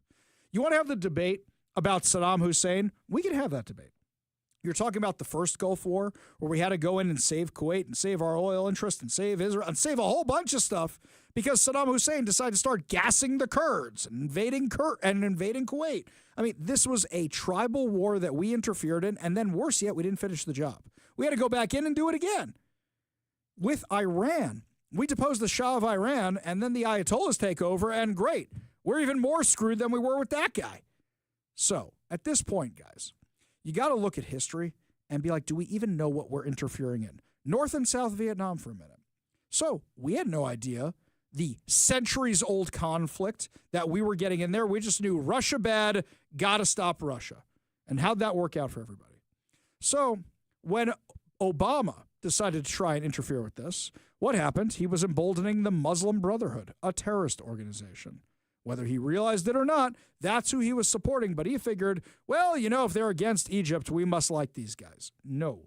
That was a very, very, very bad move. The whole Arab Spring was a very, very, very bad thing to be supporting. Just because they are protesting does not mean they are asking for freedom. So what's going on now in Gaza? You're seeing these protests and people saying, we want to get rid of Hamas. No more war. That doesn't mean they support Israel. These are the same people who were cheering when the hostages were being brought in on October 7th. These are the same people who were spitting on corpses of young girls who were kidnapped and raped and killed from a dance festival, from a music festival. Now they say, uncle, mercy. No. It's not that they want to get rid of Hamas, which is how the mainstream media is saying it. They want to get rid of Hamas because they want a new champion. And if you here ever watched the TV show Spartacus, not the old-timey movie, the TV show, it's filthy. If you haven't watched it, do not watch it. Images from that show will be burned into your mind for life. But you're talking about people who train gladiators. And at some point, gladiators get killed or gladiators get injured or they get old, and you just say, this is not my champion anymore. What's happening now is the people in Gaza are saying, we don't want Hamas because they lost. That's what's going on in Gaza right now. And by the way, this could have happened a year ago if Joe Biden hadn't kept putting the restrictions on the weapons he was selling to Israel. If he hadn't kept saying to Israel, oh, just a little bit, and saying to Hamas, don't. This could have happened a year ago. We could have been past all this already. Because that whole gates of hell thing, turns out it works. Because what do they respect in Arab culture? They respect strength. Do you know why so many Arabs, Muslims, Christians prefer being Israeli citizens? Because they get all those rights. They get voting rights. They get protection. They get freedom. You want to know, I saw a fascinating study the other day. Israel's been at war for 17 months. over a year and a half at this point. Do you know they were rated the number 5 happiest place on earth in one of these studies? Number 5, the people in Israel. Because when you go there, it's a whole different way of thinking. This is freedom. This is capitalism. This is success. This is Western values. Rated number 5 even during wartime conditions. The people who are out there in the streets of Gaza cheering to get rid of Hamas, they just want a new champion. Want me to prove it? Study history. Hamas has not been there since 1948. Hamas came about sometime in the late 80s, early 90s. There was Fatah. There's Palestinian Islamic Jihad. There's the PLO. There's the Grand Mufti of Jerusalem who is working with Hitler. It's always somebody else. And they say, who can help us win? Because it's not Hamas anymore. Also, you remember all those hostage return videos we were seeing? Where they would set up this massive parade and make it look like there were tons of them and they're all in their Hamas gear and they all came out and cheering. Who do you think were the people in the crowd who were cheering? The same people now who are saying, no, get rid of Hamas. They just think Hamas is going to lose. It's not that they want this war to end. I noticed that all the Hamasniks aren't wearing their gear anymore. They're hiding in their caves. Oh, sure, they come out when there's a ceasefire, all peacocked up and ready to go with their bandanas and their giant backdrops and looking all tough among the shattered ruins there. I noticed that their video equipment is better than my video equipment. I noticed that even though all their buildings are destroyed, wait a minute, where do you have a printer that can print backdrops that big? Those things have not been sitting around. It's not like the backdrops we use at KVI, where it's just a KVI logo and we take it to every single event. It's not like it's just a Hamas logo. No, it's regarding those specific hostages they're releasing and what Bibi did to Netanyahu. It's crazy. Where's the printer, by the way? I know how big those machines are. They're gigantic. By the way, my theory, this is just a theory. I have nothing to back this up except logic. I think Al Jazeera is printing everything for them. Al Jazeera is able to come and go around there, right? So who do you think's bringing them all the video equipment that looks like it came from the professional media? Who do you think's bringing them the giant backdrops? My guess would be Al Jazeera. Who else would be bringing that stuff in? And they're journalists. That would be my guess. But what you're watching happening unfold in Gaza, it is not a change that you want. They want somebody tougher, meaner than Hamas who can take on Israel. And this is something people need to understand. You had to denazify Germany after World War II. You need to do the same thing here. And if not, you need to move them out because they're not actually indigenous to that place. Here's something fascinating, and I love that they call it a conspiracy theory. It's not. It's biology. It's ancestry. You know 23andMe? You know Ancestry.com, all those sites? Palestinians, you know how their DNA keeps coming up? Saudi Arabian, Egyptian, all these other places. Jews, you can trace us back to Israel. We're Jewish. But the people who live in Palestine, quote unquote, right now, who live in Gaza, who live in Judea and Samaria, all their lineage goes back to other countries. So, for example, you know that Yasser Arafat, the word they used for him in Arabic meant the Egyptian? He wasn't Palestinian. He was Egyptian. But he realized he could get billions of dollars by scamming the world on the Palestinian cause. So when Donald Trump talks about moving them out of the area, you either have to denazify the area, which takes decades, and if they won't be denazified, they'll move out. But you know the difference between Germany and Gaza right now?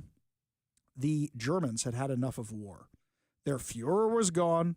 The Nazis were all arrested. They were all rounded up. The country was destroyed. They had nowhere else to turn.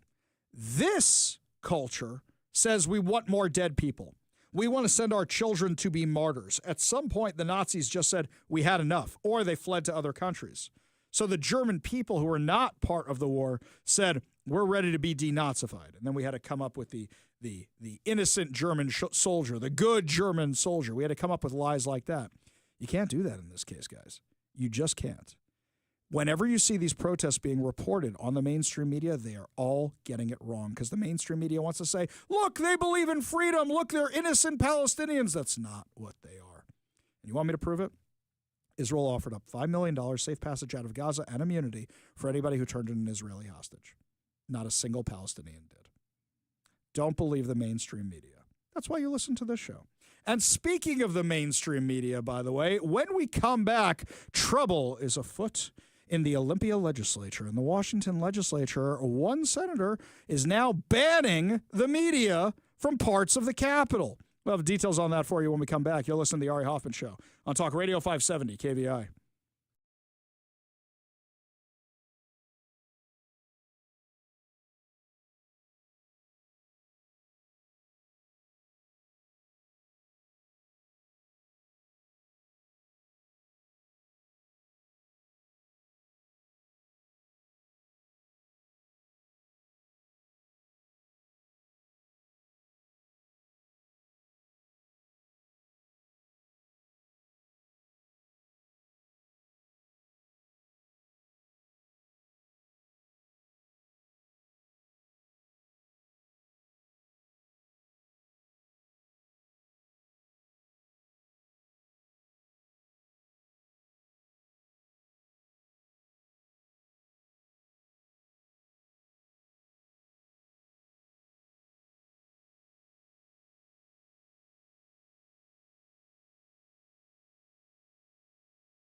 Welcome to the Ari Hoffman Show on Talk Radio 570 KVI, your home for the politically homeless, streaming live at KVI.com and on the KVI app.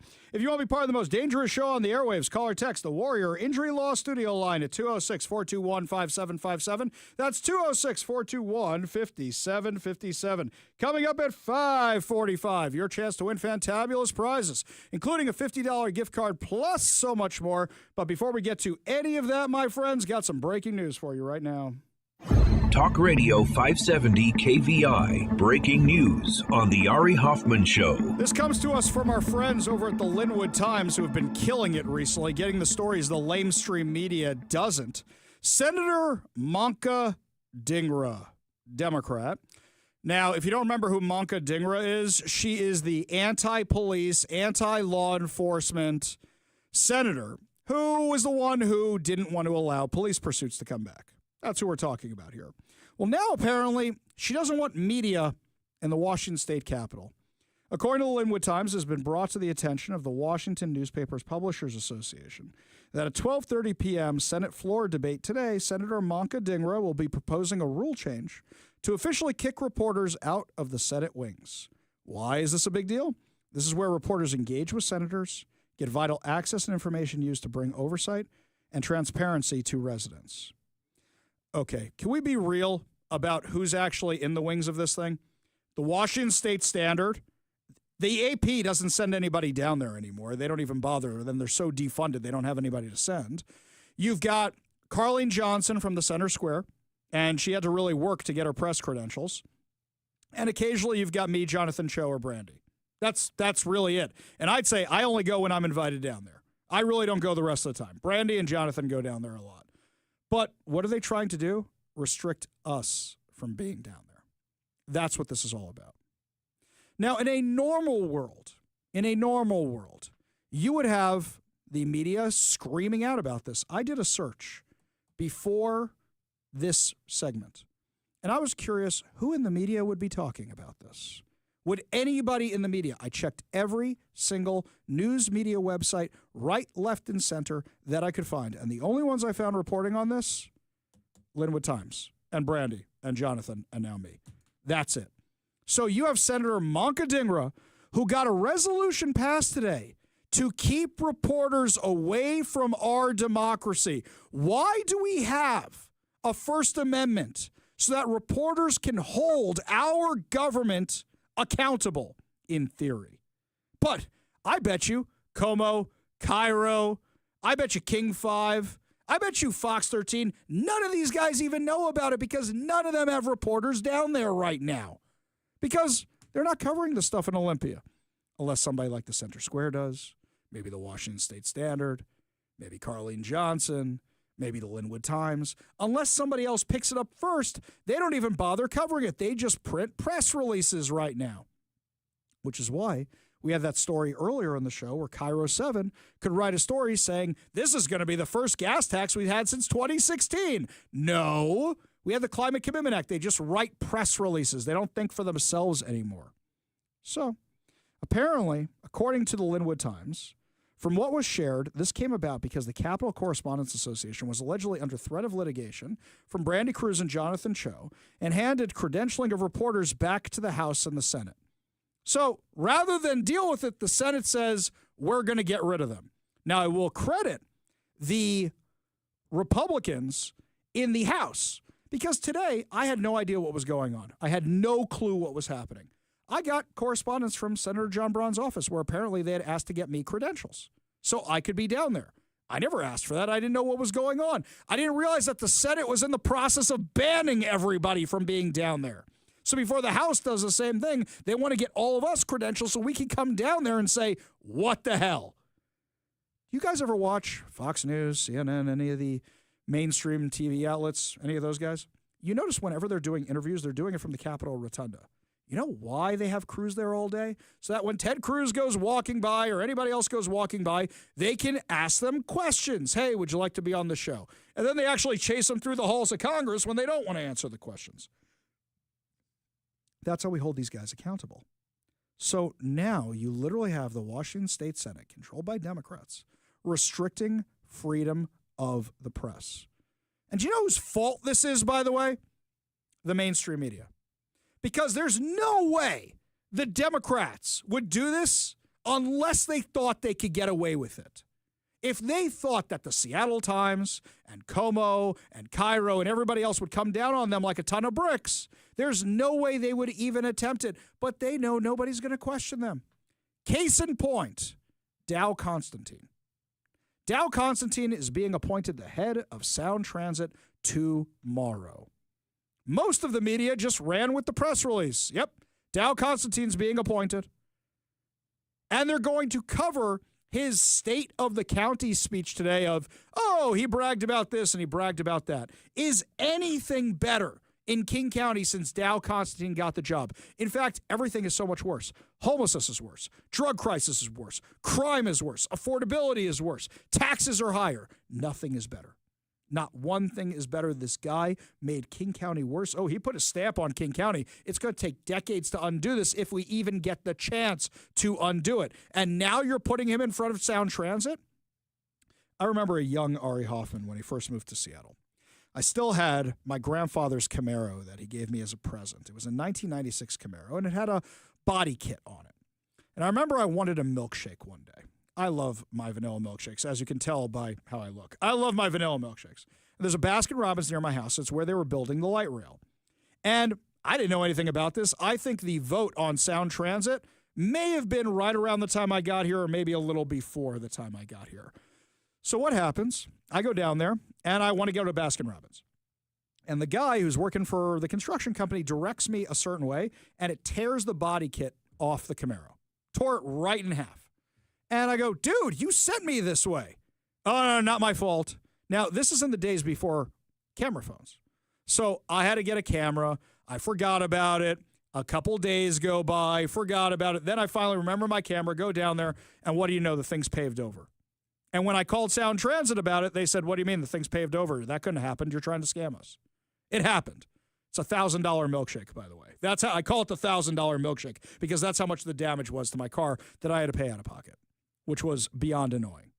Sound Transit, when people voted for Sound Transit, they voted for, and they may not have realized they were voting for this, well, they voted for the choo-choo trains, but they also voted for an unelected, unaccountable board. And that unelected, unaccountable board is now hiring Dow Constantine, who gave them their positions on the Sound Transit board for $675,000 a year. Has any media outlet mentioned that, aside from some don't agree with this hire, citing his high salary? They don't talk about how many people got put in place. It's mind-boggling to me that the ones who are talking about this are people like me and the people on the left who I can't stand, who are the transit riders union advocates. The far left groups are going, there was no open process here. The mainstream media failed us with Dow Constantine. Absolutely failed us. And they failed us again today. They're trying to restrict access to the Capitol, and nobody's calling them on it. What about the taxes that are happening in Olympia? How many media outlets have even covered that? What about Bob Ferguson when he was running for office? Not a single media outlet challenged his record. Not a single one. And if you go back and you watch the Seattle Times interview that he did on YouTube to earn their endorsement, they asked him softball questions, and the few hard questions they asked him, he had a lousy answer, and they still endorsed him. Still endorsed him.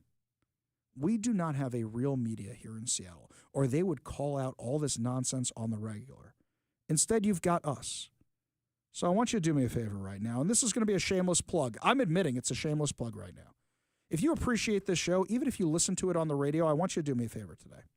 I want you to go subscribe to our show on the podcasts. I want you to do that right now.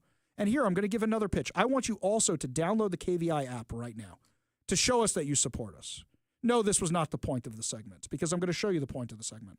I want you to go and subscribe to any independent journalist that you know of, whether it's Brandy, whether it's Jonathan Cho, whoever it is. I want you to go do that too, because these are the only, the Linwood Times for sure the Linwood Times, for sure the Center Square, because this is the only place you're going to hear news like this. You're not getting it from Como, Cairo, Fox 13. You're not getting it from King 5. You're certainly not getting it from the Seattle Times. Occasionally you get it from the Washington State Standard or one of those guys, occasionally. But the mainstream media is dead. Oh, and by the way, didn't this year or last year rather, in the legislative session, they came up with this Murrow Fellowship, where now all these outlets are supposed to have these interns who are covering this. Did I see a single article from any of them about this? No. They're not going to bash the Democrats, because then their grants go away, because who determines whether or not they get the grants? The Democrats. That's who determines it. The Democrats would never be pushing this stuff unless they thought they could get away with it. Don't even get me started on the initiatives.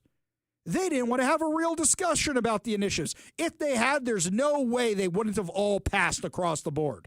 But people didn't understand them. They would have called out Bob Ferguson for messing with the language on them. They would have called him out for it.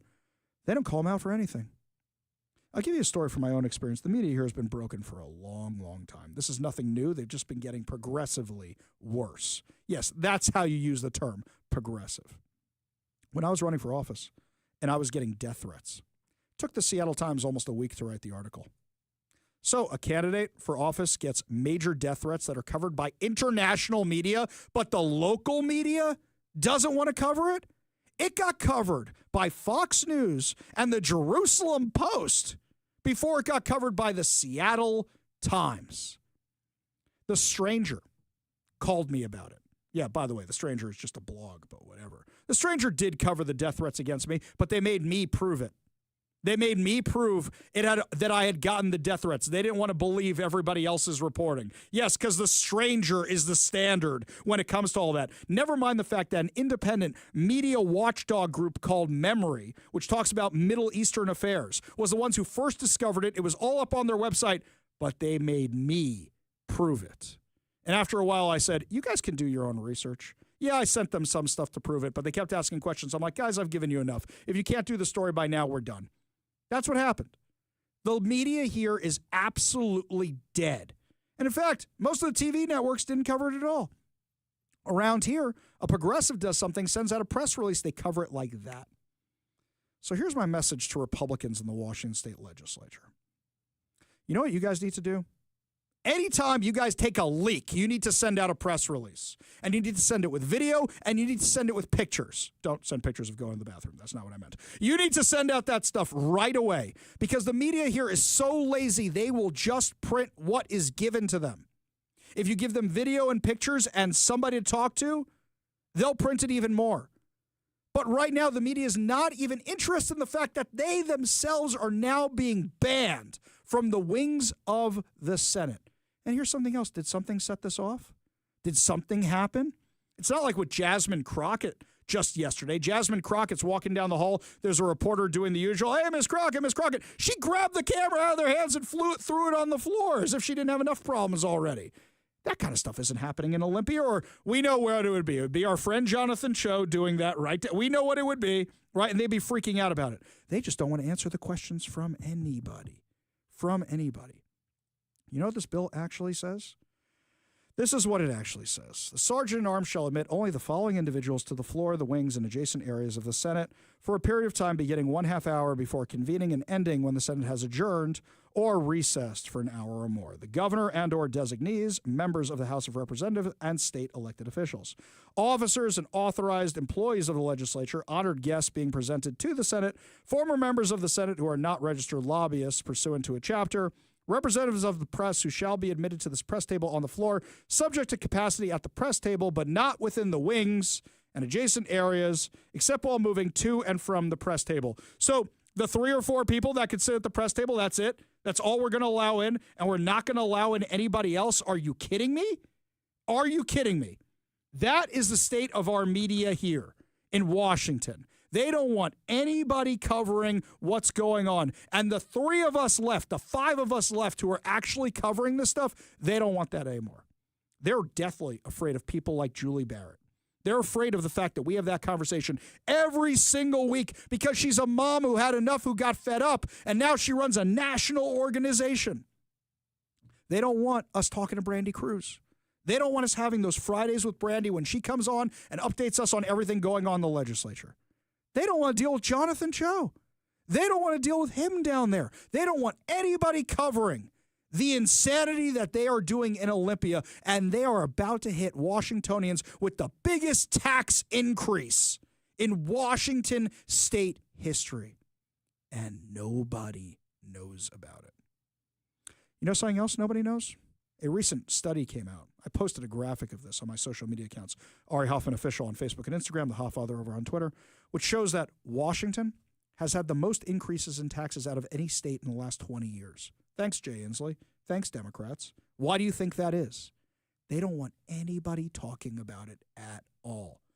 Because if we talk about it, then the populace finds out about it, and then they might actually vote against it. Like when the populace rose up and said, we don't want the head tax. We don't want that thing because it's going to drive away businesses. What did we find out? They passed the head tax anyway. It drove away businesses. Now Seattle's budget gap is even bigger than it was before, and Bruce Harrell is admitting it's because they don't have as much business revenue as before. Well, now they're considering a head tax on every company in Washington state. The same failed policy that is destroying Seattle's budget is now about to destroy Washington's budget even more than it already is. And where's the media? Have you seen this reported by anybody in the media? Except for maybe us and the few others I mentioned before? Of course not. They're petrified of our reporting, which is why they're banning people like us. They need to be sued over this immediately. This needs to go all the way to the Supreme Court of the United States. Otherwise, nothing's stopping the Democrats. What, you think the judges around here are going to do anything? Of course they won't. This is insane. This is absolutely insane.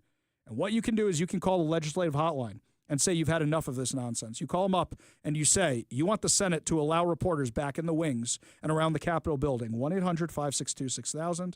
That's 1-800-562-6000. Be polite. Be nice. The people on the other end of that phone line are not the ones who pass this stupidity. They just work for them. 1-800-562-6000. Say restore freedom of the press in the Washington State Senate. And when we come back, my friends, another friend of ours who is on the bad list by Democrats, William Kirk from Washington Gun Law, will be telling us about the insanity going on in the legislature. He just got back there. He just escaped from there before they passed all this. But right now, Todd Herman's Daily Thoughtcast on the Ari Hoffman Show.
Welcome back to the Ari Hoffman Show. Just a reminder, coming up at 5:45, your chance to win fantabulous prizes, including a $50 gift card, plus so much more. Yet another reason, always keep your radio tuned to 570 KVI. Left on your dial, always right on the issues. You can also stream us at KVI.com. Download the KVI app, and, of course, subscribe to us on whatever your preferred podcast platform is. Well, he has managed to escape the Washington State Legislature before reporters were banned and put into press jail. Joining us now on the KVI studio line from Washington Gun Law, William Kirk. Are you safe? Are you all right, my friend? I am. I survived. Thanks for asking. Just making sure. They didn't run you out of there with pitchforks, did they? No. I kind of, laid low. I let some other people do some talking. It was colorful testimony yesterday on House Bill 1163. All right, so tell us what this bill does, because this is going to restrict gun owners' rights beyond belief, right? Yeah, so, at the very beginning of the legislative session, Ari, we were looking at a wide array of gun bills. Most of them just kind of dropped by the wayside. I think the Democrats' energy was spent in other areas, getting parental rights, raising taxes, and things such as that. And so we're left with House Bill 1163, which is a pre-purchasing licensing requirement. That's what we were down working with the Senate Law and Justice Committee yesterday on. And then there's also Senate Bill 5098, some new gun-free zones. So each have passed out of their house of origin, have gone over to the other chamber now. We expect both of them to pass there and get presented to the governor for signature. All right, let's start over again from the beginning of this, because we have a lot of new listeners, and we need to explain to them what House Bill 1163 is, because so many in the lamestream media are either not going to cover it or not going to categorize it or not give you the context on what it actually is. Why don't you tell us exactly what it does? Sure. Okay. So it is a permit to purchase. Translation, you have to get a permission slip from government after you pay for training and prove your worthiness before you can then go exercise what is supposed to be an inalienable right. And so if people who are ambivalent on the Second Amendment issue just want to understand what this does, if you just wrote on a piece of paper, you must pay the government for a license and prove your worthiness before purchasing a gun, and just scratch out the words purchasing a gun and drop any other constitutional right in there, to vote, to go to church, to be free from unreasonable government searches and seizures, or any other constitutional right you can imagine. That's essentially what this bill does. It is a government permission slip required before you can exercise a right. See, that's beyond insane, but the Democrats have no problem doing that, as you may have heard while you were holding of this insanity going on in the Washington State Legislature, where now they're restricting the First Amendment. So, of course, they're going to go after the second one, which protects the first, right? So you had a lot of people down there testifying yesterday. Tell us about some of the colorful testimony. So, the testimony always is the same old dog and pony show. Been doing this for a few years now. The Orange Shirt Army shows up, and there are some people who have some horrific stories about how they were personally affected by gun violence. I don't make light of their stories whatsoever. And while the stories are incredibly compelling, what they fail to do is ever connect the dots between what happened to their loved one and what this legislation will do to prevent it in the future. It's much like they come down and tell you a horrible story about the time they just shattered their left leg, and that's why this legislation needs to mandate a cast on the right leg. That's what's happening there with a lot of that. Then we had, we had some really good testimony yesterday, I thought, for those that were opposing the bill, especially from women who had, escaped violent, abusive kind of relationships, where sometimes that protection order doesn't really protect you. There are a lot of women who unfortunately end up in very difficult situations. They need to protect themselves. We already have a 10-day waiting period built in by law already. You add the licensing requirement and all the hoops you need to jump through there. Now you're talking about 50, 60 days out from the time you decide you need to protect yourself.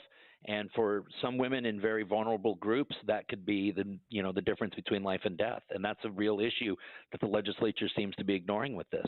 Yeah, I completely agree. I mean, I'm somebody who was ambivalent about the Second Amendment until I needed it, until I needed to get a gun for myself. And I tell this story all the time. I mean, you've been at this a lot longer than I have, but for me, I've been a gun owner for the last 5 or 6 years.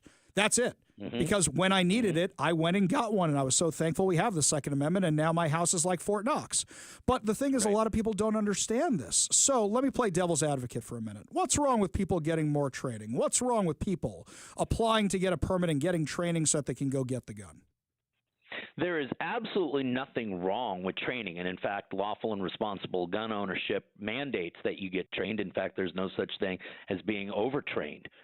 But to condition that training before you can exercise the right treats the Second Amendment as the disfavored right that the Supreme Court has said that it's not. And again, I would say, candidly, the way a lot of people vote here in Washington State, maybe we should have a mandatory license and prove your worthiness and get trained on how to vote correctly. Because the direction that this state has been going for the last, couple of decades now suggests that the Washington State voter doesn't understand what the heck they're doing. But no one would ever suggest something like that because it's a constitutional right.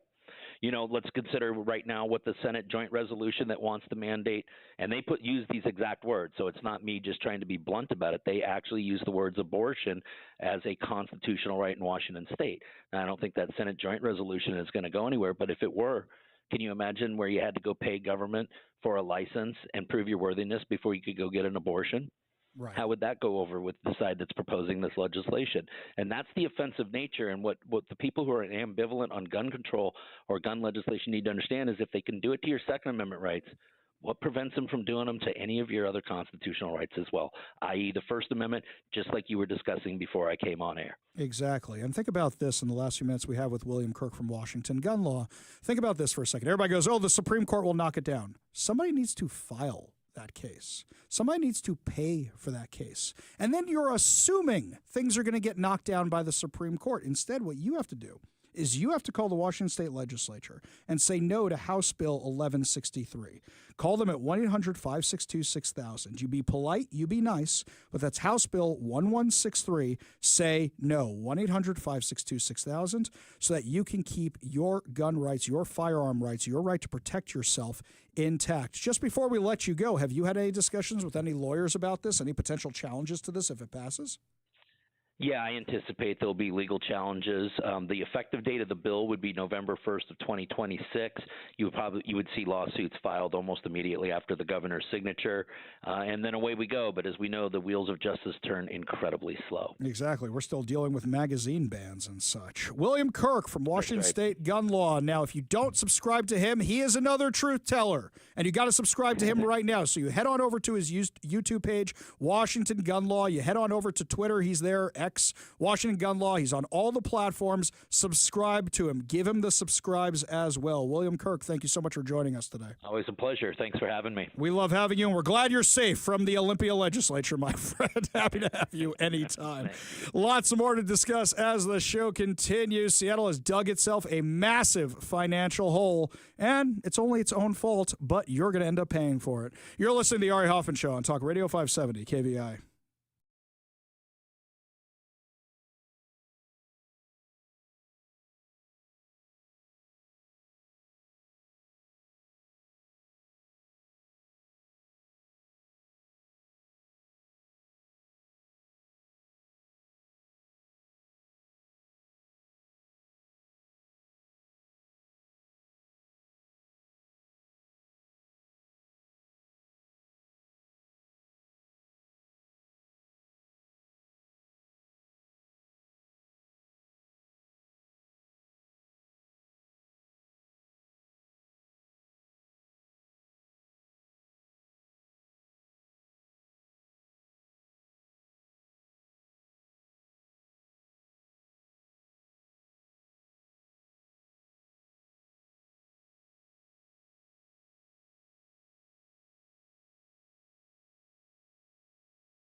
Welcome back to the Ari Hoffman Show, and just another pitch for all our friends in local media, like our friend William Kirk from Washington Gun Law. You should go follow his stuff, Brandy stuff, Jonathan Cho's stuff, our friends over at the Center Square. Make sure you follow all their stuff because they're the only ones reporting on anything. And, of course, make sure you subscribe to our podcast on whatever your preferred podcast platform is. Make sure you download the KVI app, especially because they're talking about a storm.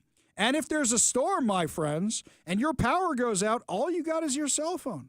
So what if you can't listen to KVI? Well, if you download the app, you got it right there. You're good to go. So make sure you download the app on your phone, or, of course, you can go to kvi.com, and that way you never miss a minute of the show. So this statement came out from Bruce Harrell, mayor of Seattle, and budget chair Dan Strauss on the 2024 year-end revenue report. Today's announcement, the revenues collected in 2024 were $47 million lower than projected, requires action to ensure our budget remains balanced. Okay, I'm just going to skip down here. So $47 million. What do we think caused this for a second? We know this decrease in revenue is aligned with recent reports of major employers moving thousands of high-paying jobs out of Seattle to other cities in our region. Hey, Dan Strauss, weren't you on the council that passed that stupidity, that tax on jobs that drove Amazon out of Seattle? Wasn't that you? Yeah, you did that. You did that stupidity. Hey, Brucey, haven't seen you do anything to pull it back. In fact, you were on the council that passed its original version of the head tax before it got repealed and then passed again by your buddy Dan Strauss. My God, we have morons leading us. It's the blind leading the blind. The people who caused the mess go, we don't know why it's caused. Oh, wait, we did it. This is us. This is us. You guys did this. You chased away the employers with that stupid tax on jobs. And now the Washington State Legislature is considering the same stupid thing. Oh, wait, that doesn't stop them from blaming Trump for this. So they pass a tax on jobs. Amazon and other companies move out of Seattle. But somehow this is Trump's fault. We also know this news only adds to significant negative impacts for future years. When combined with President Trump's action to rescind grants to our city, you mean federal funds to your city because you're not obeying immigration laws, because you're allowing illegal immigrants to be around here? Implement harmful tariffs. Oh, so taxing is bad? How many taxes are you putting on us, guys? Oh, so taxing's bad. Okay, taxing is bad. And focused on failed economic policies that prioritize the wealthy over working families. Guys, do you have any idea what you have done to the economy by taxing all of us? It's unaffordable around here. Let's talk about your housing policies over anything else. You prioritize the homeless drug addicts over everybody who pays taxes around here. Give me a break. Oh, we're going to fix this? How about we cut the spending? The insane spending you guys do. Faced with significant deficit, our 2025 budget nonetheless made historic investments in affordable housing and keeping shelter beds open, maintain critical public, blah, blah, blah. Shut up. I'm just furious at this point. So nobody will audit Homeless Inc. Nobody will cut Homeless Inc. So what does this mean? You're just going to start taxing us. That's what it is. Oh, they're also going to do this. Our budget proposal was designed based on the projections of the Independent Office of Economic and Revenue Forecast and sought to create a $43 million payroll expense tax reserve, recognizing that this revenue source is subject to significant fluctuation. So basically, you guys are going to be dipping into the rainy day fund in order to pull money out because of your own bad fiscal policy. You guys made this mess. This is your fault. Don't forget, you idiots at the Seattle City Council followed Kshama Sawant, the Marxist. Oh, and the economic policies were a failure? She was the one pushing the tax on Amazon. Do you remember what happened? This is before COVID. This was in 2018 when she was pushing the head tax. Do you remember when all the union workers came out to protest her? Disagree, and we will have disagreements in the labor movement. But if we fight against each other, no head tax! No head tax! No head tax! No head tax! Do you remember all that? That's what this was about. They were right. She was wrong. Dan Strauss, you followed her. Because remember, the city council before Dan Strauss repealed the head tax that they had passed a month after they passed it. Then what happens is during COVID, Kshama Sawant was pushing the tax Amazon bill while she was setting up tents in the autonomous zone. She was all over the place. Do you remember she got booed during her own takeover of Seattle City Hall when she started making it about tax Amazon and not Black Lives Matter? And then Down Strauss and you fools went along with it. Oh, you rebranded it the Jumpstart tax to Jumpstart Seattle. Sounds like you tried to jumpstart your dead car battery with another dead car battery. How'd that work out for you? You know what you guys are like? You're like in the A-Team movie when Murdoch tries to jumpstart the Jeep to escape and he shocks himself and goes up in the air and falls down flat. Yeah, he tried to do it with a defibrillator. You remember that? That's you guys. That's you guys. This is the mess you created.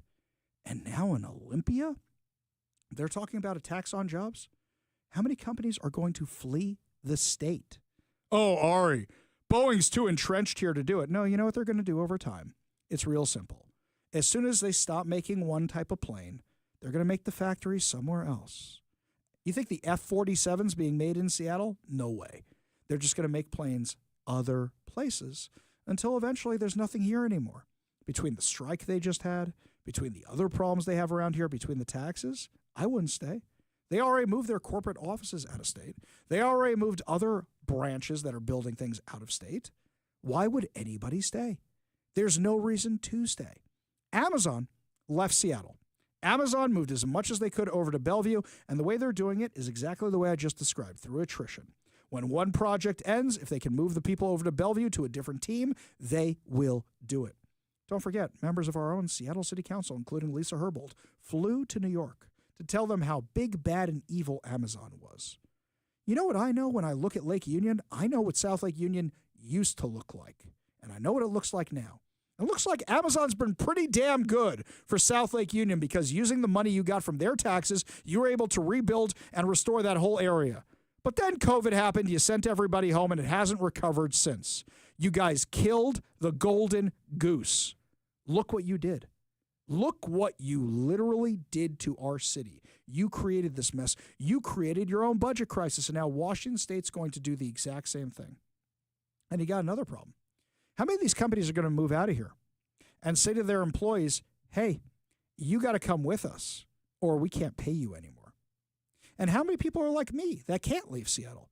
Families here, kids are in school here, got a whole bunch of stuff that's keeping me here, jobs keeping me here. How many people are not going to be able to go because a spouse is tied here, whatever the case may be? So now you're going to have a whole bunch of unemployed people. They won't cut their out-of-control spending, but instead, guaranteed what they're going to come up with is we're going to tax you. And here's something else. These idiots in the Washington State Legislature, if they get their massive taxes passed, and because we don't have a functional media around here anymore and nobody knows about it, so nobody burns down their phone lines, melts their phone lines by calling in and saying, don't do this, Seattle's going to go, we can do it too. And King County, now that they're going to lift how much you can tax people on their property taxes, King County, every single year that thing's going up 3%. Every single year, if they get their way in Olympia, that's what's going to happen. And now Washington is completely unaffordable. Completely unaffordable. I told you earlier in that show about that graphic. I posted to social media. Follow me at Ari Hoffman Official on Facebook and Instagram, the Hofffather over on Twitter, where I have that graphic, which shows that Washington has had the most tax increases in the last 20 years, taxed more than any other state. Thanks so much, Democrats in Olympia. And the people around here are going to say, govern me harder, Daddy. That's what they're going to do. It's insane. It's the fault of the voters around here who just go D, D, D, blue, no matter who, and the media for not actually informing the people who might vote a different way. That's how you get what's happening around here. And what do we hear all the time? Oh, it's beautiful. Nobody's ever going to leave. Really? Just watch. Watch Amazon get out of here. Watch Boeing get out of here. Watch all these companies get out of here, and you will have killed all our golden gooses. And nobody's going to be dumb enough to come back here because nobody's coming back right now. Only good news to wrap up the show. Your good news giveaway, your good news headlines, your chance to win a $50 gift card, plus so much more. You're listening to The Ari Hoffman Show on Talk Radio 570 KVI.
We are walking on sunshine temporarily because they're talking about hail and tornadoes and thunderstorms. The show is supposed to start around 7 o'clock tonight. What I recommend you do is go on your local weather app and see if you're in the zones that are going to have a problem. Either way, charge your devices, download the KVI app, my friends, so that way you can still listen to KVI even if your power goes out on your radio or your computer or anything else. That way you have it on your phone. So make sure you download the KVI app right now and check the weather forecast. It seems like a lot of this is going to be focused as of right now. I don't want to give you bad information. A lot of this right now, as we're looking at, is focused in southern Washington, the Olympic Peninsula. Keep an eye out for that, but check your zones. I mean, I'm telling my kids to cover up the windshield of our car with that snow cover tonight just because I'm thinking to myself, hey, I don't want anything hitting the windshield. That's what I'm most worried about. I mean, they're talking about hail the size of tennis balls. It looks beautiful out there right now, but you never know. Meanwhile, I got this other good news story for you. This is from WPIX 11. A student returned a lost backpack filled with jewelry and diamonds to its rightful owner. Give a listen. Details of this incredible diamond discovery is a story you'll see only here on Pix 11. Well, surely you know in the fog of international travel sometimes these students were handed a backpack that not one of them could claim as their own. But luckily for the owner, these Jewish students who had been studying in Jerusalem did the right thing, and for whom doing a good deed is just part of their daily life. After arriving back at home for the Jewish holidays, a Brooklyn exchange student never expected this bag and the fanfare that came with it to land in his lap at Newark Airport.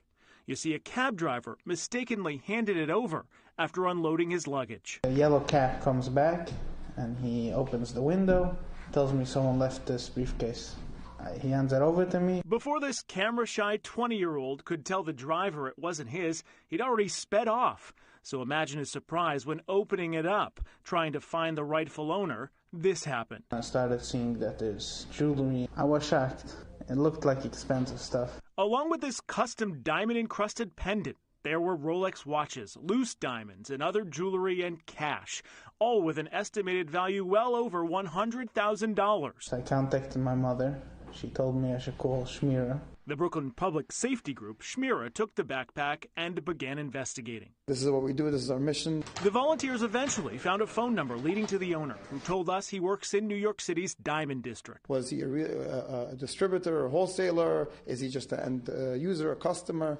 So I'm sure with time, probably the next few days, we'll get a little more clarified on the story itself. After confirming it was his, Shmira invited the incredibly lucky gentleman to their Borough Park office. While he's talking to us, we see that some kind of fear, probably thinking we have a bag, but assuming it's empty, there's nothing in there. But when he came in, the first thing is he opened that bag up. He just couldn't believe it. You had to see his eyes. It looked very, very excited, very happy. Blown away by everyone's honesty, the owner offered a reward, which they declined. A lost bag of diamonds returned by a group a cut above the rest. Incredible story, and Anthony is joining us now. And okay, what do we know about the owner of the backpack? I have been working night and day to get this answer. Yes. We saw his photo there. So unfortunately, we don't have his name. We don't know exactly where he works. I spoke to him briefly on the phone. He only speaks Spanish, and the folks at the Shmira weren't able to really get much out of him because of that language barrier. He doesn't really want to be part of all of this fanfare. He just is happy to have his bag back, but you know what? Was this a customer's bag? Was it his stuff? Yeah. Whatever the case, he's got it back now, okay? But that bag alone looks like a designer bag. Yes, How certainly. can you even forget the bag itself? Forget about what's in it. How do you forget the bag There are still itself, so many right? questions left, right? Yeah. Maybe we'll get them, maybe we won't. But at the I know end, it's you'll a good stay on story. it. Yes. It's an amazing story. Anthony. Thank you. I have a lot of questions about this because the deeper you get into the story, the sketchier it sounds. But still, good on the people who did the right thing. I just hope everything actually went back to its rightful owner. Still a good news story. Before I forget your chance to win fantabulous prizes, today we are giving away a $50 Daniel's Broiler gift card. Daniel's Broiler has been a Seattle favorite since 1980. Features USDA prime steak and other specialties, including chicken and fresh seafood, as well as a selection of high-end spirits, wine, and cocktails. Daniel's Broiler is open now in Bellevue, downtown Seattle, Leschi, and South Lake Union with dine-in, takeout, and delivery. Check out danielsbroiler.com to reserve a table, place your takeout, delivery order, and more. We're also giving away a copy of 7 Steps to a Successful Retirement and a bonus of the Little Red Book of Retirement by Brian Evans. of Madrona Financial and CPAs.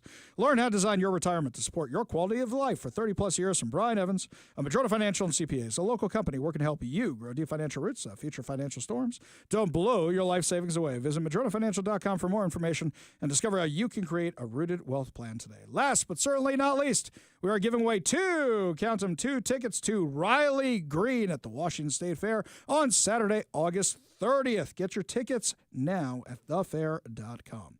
All you have to do in order to win these fantabulous prizes is be caller number 10 at 206-421-5757. That's 206-421-5757. Caller number 10 will win a $50 Daniels Broiler gift card, a copy of 7 Steps to a Successful Retirement by Brian Evans of Madrona Financial and CPAs, and a bonus of the Little Red Book of Retirement, plus two tickets to Riley Green at the Washington State Fair on Saturday, August 30th. Phone lines are open now. Give Mike a call for your chance to win at 206-421-5757. That's 206-421-5757. And don't forget to subscribe to us on the podcast and download the KVI app and check your weather apps tonight to make sure you are safe from the storm they say is coming. Well, that's going to do it for us today, my friends, but fear not, we'll be back tomorrow with more insane stories, more exciting guests, and, of course, more giveaways. You've been listening to The Ari Hoffman Show on Talk Radio 570 KVI.